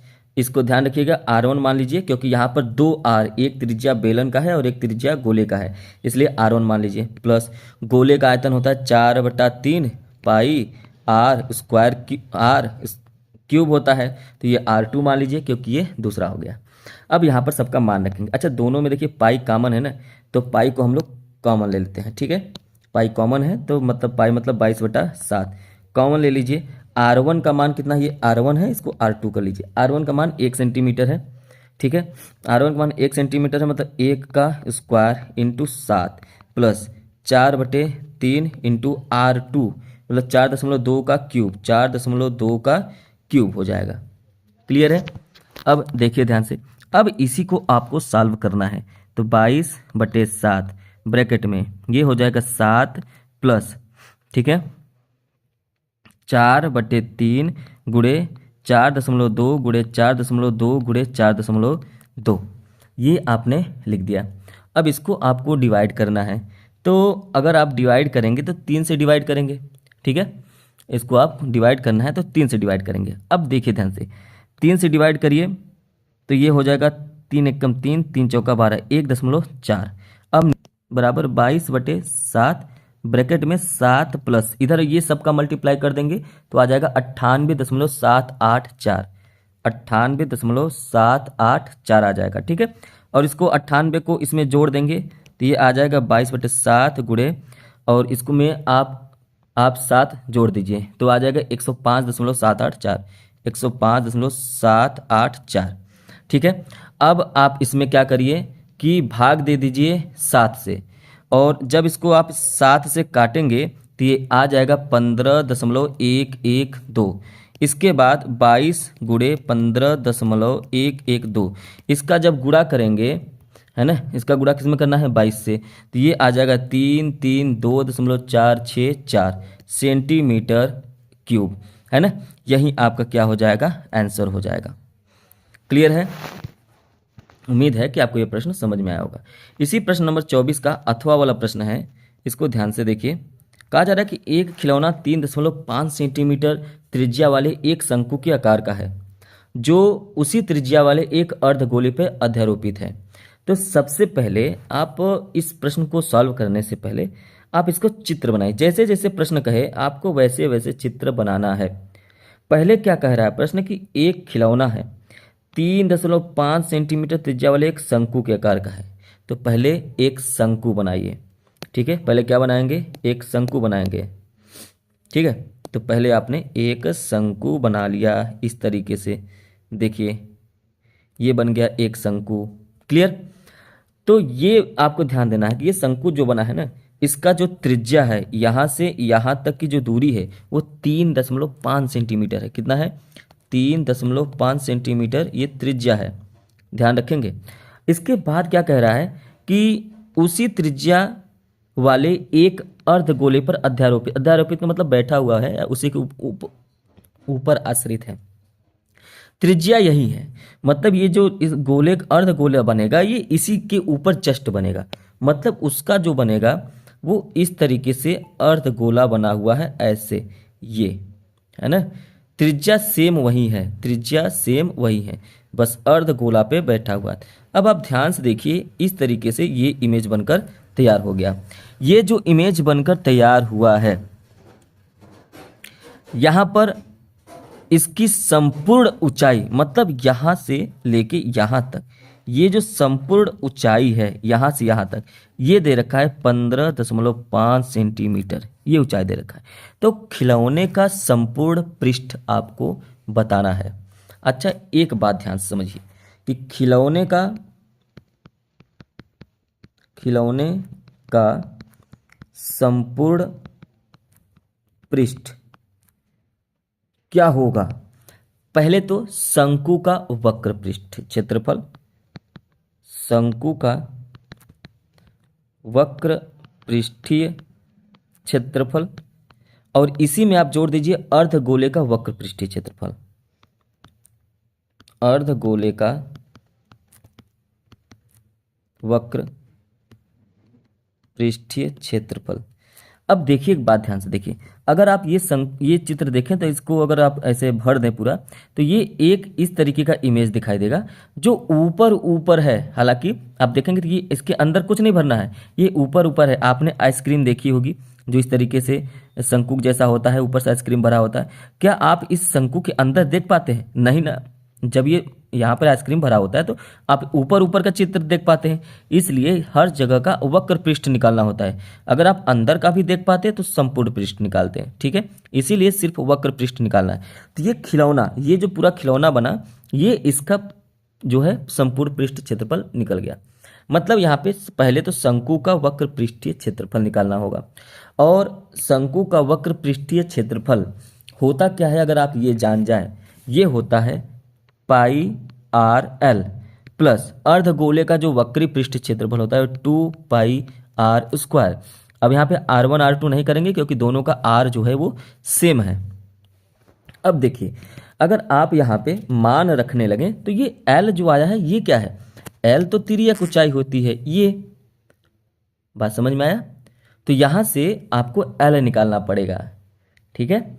और यहाँ से यहाँ तक, अब देखिए ध्यान से, ये जो है यहाँ से यहाँ तक ये भी त्रिज्या ही है, यहाँ से यहाँ तक की दूरी ये भी 3.5 है, ठीक। और आपको पता है कि यहाँ से यहाँ तक की टोटल ऊंचाई कितनी है? 15.5। मतलब यहाँ से ये वाली लंबाई तो बराबर हो जाएगी, यहाँ से यहाँ तक भी 3.5 हो जाएगी। इसका मतलब इस 15.5 में से, इस टोटल ऊंचाई में से इतने को माइनस कर दें तो ये बचेगा ये ऊंचाई, मतलब शंकु की ऊंचाई हमको मिल जाएगी, ठीक। तो पहले शंकु की ऊंचाई निकालिए। क्लियर है? यहां पर हम लोग निकालेंगे शंकु की ऊंचाई। शंकु की ऊंचाई h बराबर क्या हो जाएगा? 15.5 माइनस 3.5, मतलब h बराबर आ गया 12 सेंटीमीटर, ठीक है। h का मान आ गया। और अभी तो हमको l निकालना है, ये तिर्यक ऊंचाई l। तो l बराबर होता है, सॉरी, L स्क्वायर बराबर होता है h square plus R square. इसका मतलब यह है कि L हमको निकालना है, h का मान 12 का स्क्वायर आ गया है और R का मान जो आया है वो 3.5, त्रिज्या तो 3.5 ही है। L स्क्वायर बराबर हो जाएगा 144 प्लस 12.25, और L बराबर हो जाएगा अंडर रूट में, इसको आप जोड़ेंगे तो 156.25 आता है। और 0.25 को हटा देंगे, ये जो दशमलव है दशमलव को हटा देंगे तो ये हो जाएगा बटे में 100, मतलब अंडर रूट में हो जाएगा। इसका मतलब L का मान क्या आ जाएगा? तो L का मान आ जाएगा 125 बटे में 10। इस 10 का जीरो ऊपर लगा देंगे तो 12.5 आ जाएगा, मतलब जो L है वो 12.5 सेंटीमीटर है। L का मान आ गया। तो अब आप यहाँ पे आंख बंद करके मान रखते हुए चले आइए, और मान रखेंगे तो आपका आंसर आ जाएगा। सबसे पहले आप देखिए पाई आर दोनों में कॉमन है, तो पाई आर कॉमन ही ले लीजिए। L प्लस क्या बचा? L प्लस 2R बच गया। तो अब हम लोग मान रखेंगे 22/7 पाई का मान होता है, R का मान 3.5 है, L का मान 12.5 है, प्लस 2 गुणे 3.5 आ गया इधर, ठीक। अब इधर इसको 7×5 काट दीजिए, 0.5 आ गया। 22 गुणे 5/10 कर लेते हैं इसको, है ना, क्योंकि 0.5 है। और इधर ब्रैकेट में क्या हो जाएगा? 12.5 प्लस 7 हो जाएगा, 7.0। अब ये क्या हो जाएगा भाई, 2, आप 5 से काटिए, 5 दूनी 10 हो जाएगा, और 2 से काटेंगे 11 हो जाएगा, 11 ब्रैकेट में इसको आप जोड़ दीजिए, 5.729 19.5। अब इसको आप क्या करिए, गुणा करेंगे, और गुणा करेंगे तो कितना आ जाएगा, 214.5 सेंटीमीटर स्क्वायर, क्योंकि क्षेत्रफल है तो स्क्वायर, और यही आपका क्या हो जाएगा, आंसर हो जाएगा। क्लियर है। चलिए आगे बढ़ते हैं, प्रश्न नंबर 25। प्रश्न नंबर 25 जो है, कह रहा है कि एक बहुमंजिले भवन के शिखर से देखने पर एक 10 मीटर ऊंचे भवन के शिखर और तल के अवनमन कोण क्रमशः 30 डिग्री और 45 डिग्री है। बहुमंजिले भवन की ऊंचाई ज्ञात करना है। सबसे पहले हमको क्या बनाना है, चित्र बनाना है। ध्यान से मेरी बात को देखिए, समझिए। सबसे पहले कह रहा है कि एक बहुमंजिला भवन है, ठीक है, एक बहुमंजिला भवन है। तो पहले तो एक भवन बनाएंगे, एक भवन बना लिया हमने, ये आधार बना लिया हमने, ठीक है। कह रहा है कि बहुमंजिले भवन के शिखर से देखने पर 10 मीटर ऊंचे भवन के शिखर और तल के अवनमन कोण, ठीक है। अगर आप यहाँ पे एक भवन बनाएं तो कह रहा है कि भवन के शिखर से देखने पर एक 10 मीटर ऊंचे भवन के शिखर, 10 मीटर भवन है, दो भवन है, एक तो 10 मीटर ऊंचा भवन है और एक तो हमको नहीं पता है, तो जाहिर सी बात है एक को हमको बड़ा बनाना पड़ेगा, ठीक है, एक हमको बड़ा बनाना पड़ेगा। ऐसे केस में कह रहा है कि 10 मीटर ऊंचे भवन है, तो यहाँ पर ये तो 10 मीटर ऊंचे भवन है, 10 मीटर बना दीजिए। अगर ये यहाँ से यहाँ तक ऊंचाई 10 मीटर है तो ये भी 10 मीटर हो जाएगा। कह रहा है कि इसके शिखर और तल के जो अवनमन कोण है वो 30 डिग्री और 45 डिग्री है। तो यहाँ पर भी एक हम लोग काल्पनिक रेखा मान लेते हैं, और यहाँ से एक बनाएंगे, और एक शिखर से हो गया और एक जो है तल से हो गया। तो शिखर से जो है वो 30 डिग्री है और तल का 45 डिग्री है, ये बन गया है ना, क्योंकि अवनमन कोण है, इसे बनाएंगे तो ये 1 डिग्री ऐसे बनेगा, एक ऐसे बनेगा, 30 और 45 का बन गया, ठीक। अब देखिए इसका नामकरण कर देते हैं। ये हो गया ए, ये हो गया बी, ये हो गया सी, और ये हो गया डी, और ये हो गया ई। आप कुछ भी नाम रख सकते हैं, उससे कोई फर्क नहीं पड़ता है, ठीक है। मैंने नामकरण कर दिया। अब इसके बाद अगर आप यहाँ से यहाँ तक की ऊंचाई जानते हैं क्या है, नहीं पता है, तो आप इसको h मान लीजिए, ठीक है। यहाँ से यहाँ तक की दूरी आपको पता है क्या है, नहीं पता है, तो x मान लीजिए। आप d भी मान सकते हैं, जो आपका मन करे, ठीक है। तो ये हमारा चित्र बन के सामने आया। अब देखिए प्रश्न कहा क्या है, ये देखिए ध्यान से। सबसे पहले एक समकोण त्रिभुज ए बी सी। अब देखिए कौन सा समकोण त्रिभुज ए बी सी, इस समकोण त्रिभुज की बात करेंगे। यहाँ पे ए बी क्या क्या है, देखिए समकोण त्रिभुज ए बी सी में, है ना, तो समकोण त्रिभुज ए बी सी में ए बी बराबर एच प्लस 10। ए बी बराबर कितना है, एच प्लस, यहाँ से यहाँ तक एच प्लस 10 ही है, ठीक है, इतना मीटर हो गया, ठीक है। और सी बी बराबर कितना हो गया, तो कहेंगे सी बी का मान तो एक्स है, और क्या दिया है, थीटा का मान कितना है, तो कहेंगे 45 डिग्री है। तो टैन थीटा बराबर होता है लंब बटे में आधार। तो टैन थीटा मतलब टैन 45 डिग्री का मान करेंगे, यहाँ पे 45 डिग्री बराबर हो जाएगा, लंब है h प्लस 10 और आधार कितना है, x है। 45 अंश का मान 1 होता है, तो 1 बराबर हो गया h प्लस 10 बटे में x हो जाएगा। तो x बराबर हो गया h प्लस 10, x का मान निकल के आया समीकरण 1 से। दूसरी बात करेंगे कि समकोण, फिर से दूसरा समकोण लेंगे। अब कौन सा समकोण है, समकोण त्रिभुज ए डी ई में। कौन से त्रिभुज में, ए डी ई में। ध्यान से देखिए कौन सा है, ए डी ई, इस वाले में, जहाँ पर थीटा 30 डिग्री है, ठीक। तो अब यहाँ पर आप देखें तो थीटा कितना है, 30 डिग्री है, और ई डी का मान कितना है, एक्स है, और ए डी बराबर कितना है, एच है, ऊंचाई हमारा एच ही है। तो टैन थीटा बराबर लंब बटा आधार होता है, टैन 30 डिग्री बराबर लंब कितना है, तो लंब है आपका ए डी मतलब एच, और आधार कितना है, तो आधार तो एक्स है। अगर यहाँ पे देखें तो टैन थीटा मतलब टैन 30 डिग्री का जो मान होता है वो 1/√3 होता है, और इधर हो गया h/x हो गया। तो यहाँ से अगर हम लोग x का मान निकालें तो x बराबर हो जाएगा √3 में h, और ये समीकरण नंबर 2 हो गया, समीकरण 2 हो गया। ठीक है, अब यहाँ पे समीकरण 1 और समीकरण 2, समीकरण 1 और समीकरण 2 से, अब समीकरण 1 और 2 से मतलब क्या, अगर आप ध्यान से देखें तो समीकरण 1 में भी x का मान आया है h+10, समीकरण 2 में भी x का मान आया है √3h, मतलब x बराबर x करेंगे तो इसका मतलब h+10 बराबर √3h आ जाएगा। तो यहाँ से हो जाएगा h+10 बराबर √3 में h, इतना हो जाएगा। 10 बराबर हो जाएगा √3 में h माइनस h, यहाँ पर 10 बराबर हो जाएगा h कॉमन ले लीजिए तो √3 माइनस 1 हो जाएगा, और इसके बाद देखेंगे तो 10 बटे में √3 माइनस 1 बराबर h, तो यहाँ से h का मान आपके सामने आ जाएगा। अगर h का मान आ गया आपका तो यहाँ से हम लोग शुरू करेंगे प्रमेयीकरण करना। 10 बटे में √3 माइनस 1 है तो √3 प्लस 1 से ऊपर √3 प्लस 1 से नीचे गुणा करेंगे तो h बराबर हो जाएगा, तो क्या 10 √3 प्लस 1 बटे में ये a माइनस बी हो जाएगा, तो √3 का स्क्वायर मतलब 3 माइनस 1 का स्क्वायर मतलब 1। ठीक है, तो यहाँ पर h बराबर हो जाएगा 10 √3 प्लस 1 ब्रैकेट में हो जाएगा और इधर 2 हो जाएगा, इसे काट देंगे तो ये 5 आ जाएगा, तो ये h का मान आ गया 5 √3 प्लस 1। ठीक है, यहाँ पर बहुमंजिले भवन की जो ऊंचाई है वो आया है 5 √3 प्लस 1, लेकिन आप देखेंगे तो ये h का मान है, किसका मान है h। यहाँ पे जो बहुमंजिले भवन की ऊंचाई है यहाँ से तो यहाँ तक है ना, बहुमंजिले भवन की ऊंचाई ये पूरा, तो ये सिर्फ h का मान आया है, मतलब उसमें 10 मीटर और जोड़ना है तो जाके बहुमंजिले भवन की ऊंचाई आएगी। इसलिए आप यहाँ पे लिखेंगे बहुमंजिले भवन की ऊंचाई बराबर हो जाएगा 5 √3 प्लस 1 प्लस 10, मतलब h+10 यही है। तो यहाँ पर क्या होगा कि आप दोनों में से 5 को कॉमन ले सकते हैं।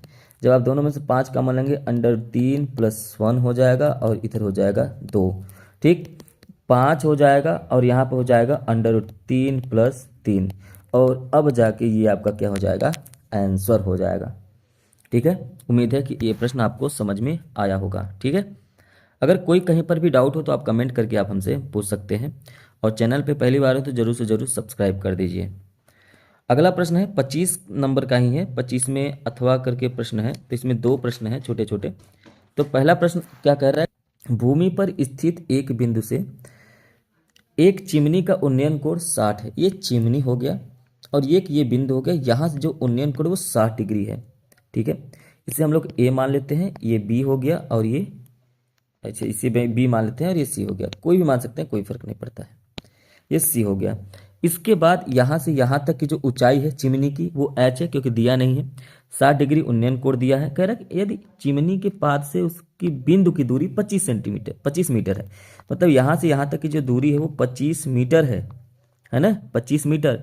तो चिमनी की ऊंचाई मतलब एच बताइए, बहुत ही आसान है, tan थीटा बराबर होता है लंब बटे में आधार, तो tan थीटा मतलब tan 60 डिग्री का मान हो जाएगा, लंब है h, आधार है 25। ठीक है, 60 डिग्री का मान कितना होता है, तो कहेंगे √3 बराबर ये h बटा 25, 25 को इधर गुणा करेंगे कितना आ जाएगा, 25 √3 बराबर h आ जाएगा, और यही है ऊंचाई और यही होगा आपका आंसर। आसान है। इसी में दूसरा प्रश्न है, देखिए ध्यान से, कह रहा कि भूमि से 60 मीटर की ऊंचाई पर एक पतंग उड़ रही है, यहाँ पर एक पतंग उड़ रही है। ठीक है, ये पतंग उड़ रही है, तो लेकिन ये जो भूमि है इससे यहाँ तक की जो दूरी है वो 60 मीटर है। कितना है, 60 मीटर, मतलब जो h का मान है वो 60 मीटर है। ठीक है, पतंग से लगी डोरी की जो अस्थायी रूप से भूमि के बिंदु से बांध दिया गया है, मतलब ये जो पतंग उड़ रही थी ये बिल्कुल ऐसे बांध दिया गया है यहाँ पर। ठीक, यहाँ पर बांध दिया गया है। तो कह रहा है कि भूमि के साथ डोरी का जो झुकाव है वो 60 डिग्री है, ये 60 डिग्री है। यह मानकर कि डोरी में कोई ढीली नहीं, क्योंकि आप जब पतंग उड़ाते हैं तो आप देखते होंगे कि ये पतंग जो उड़ रही है इसको डोरी ऐसे जाता है, लेकिन हम ये मान के चल रहे हैं कि डोरी में कोई ढील नहीं है, मतलब ये जो ढील है ये नहीं, बल्कि ये क्या है, सीधे है, जैसे मैंने इमेज में बना रखा है। तो ये मानते हुए कि इसमें कोई ढील नहीं है, तो डोरी की लंबाई मतलब आपसे यहाँ से यहाँ तक की लंबाई दूरी पूछ रहा है। अब आप देखिए ध्यान से, ये तो बन गया है कर्ण, ये क्या बन गया है कर्ण, ये क्या है आधार है, और ये क्या है लंब है, आपको दे रखा है। तो आपको कर्ण निकालना है ना, मतलब यहाँ पे आप tan थीटा का मान नहीं निकालिए, बल्कि ये निकालिए कि जहाँ पर कर्ण आए, और आपको लंब दे रखा है। कर्ण और लंब का इक्वेशन क्या बनता है, तो आप साइन थीटा ले सकते हैं, क्योंकि थीटा का मान कितना दिया है 60 डिग्री। तो आप कहेंगे अगर साइन थीटा का मान रखें तो ये होता है लंब बटे में कर्ण, लंब बटे में कर्ण होता है। तो साइन थीटा बराबर साइन 60 अंश का मान, लंब कितना है तो आप कहेंगे 60 मीटर है, कर्ण कितना है तो आपको नहीं पता है, जो कि ए बी सी मान लें तो ए सी हो जाएगा। और यहाँ पे साइन 60 अंश का मान होता है √3/2, 60 बटे में क्या हो गया ए सी, और ये जो ए सी का मान हो जाएगा ये हो जाएगा 60 × 2/√3। अब यहाँ पे क्या करेंगे कि √3 का ऊपर गुणा कर दीजिए, √3 का नीचे गुणा कर दीजिए, तो ऐसा हो जाएगा। तो ए सी बराबर हो जाएगा 60 × 2 × √3/3, और इससे ये काट दीजिए, ये हो जाएगा 20, तो ये हो जाएगा 40 √3, और यही जो हो जाएगा आपका आंसर। डोरी की लंबाई जो होगी वो 40 √3 मीटर होगी। ठीक, तो ये आपके 2024 का सेट नंबर 2 है। कौन सा है, सेट नंबर 2। उम्मीद है कि आपको ये प्रश्न समझ में आया होगा और ये सेट भी समझ में आया होगा। इसके बाद हम लोग सेट नंबर 3 सॉल्व करेंगे। अगर आपको क्लास समझ में आया तो आप इसको लाइक करिए और ज़्यादा से ज़्यादा लोगों के पास शेयर करिए। 2023 के सभी सेट, 2022 के सभी सेट मैंने करा दिया है, डिस्क्रिप्शन में भी लिंक है, आप प्लेलिस्ट ओपन करके देख सकते हैं। चलिए मिलेंगे नेक्स्ट क्लास में। Thank you, have a nice day.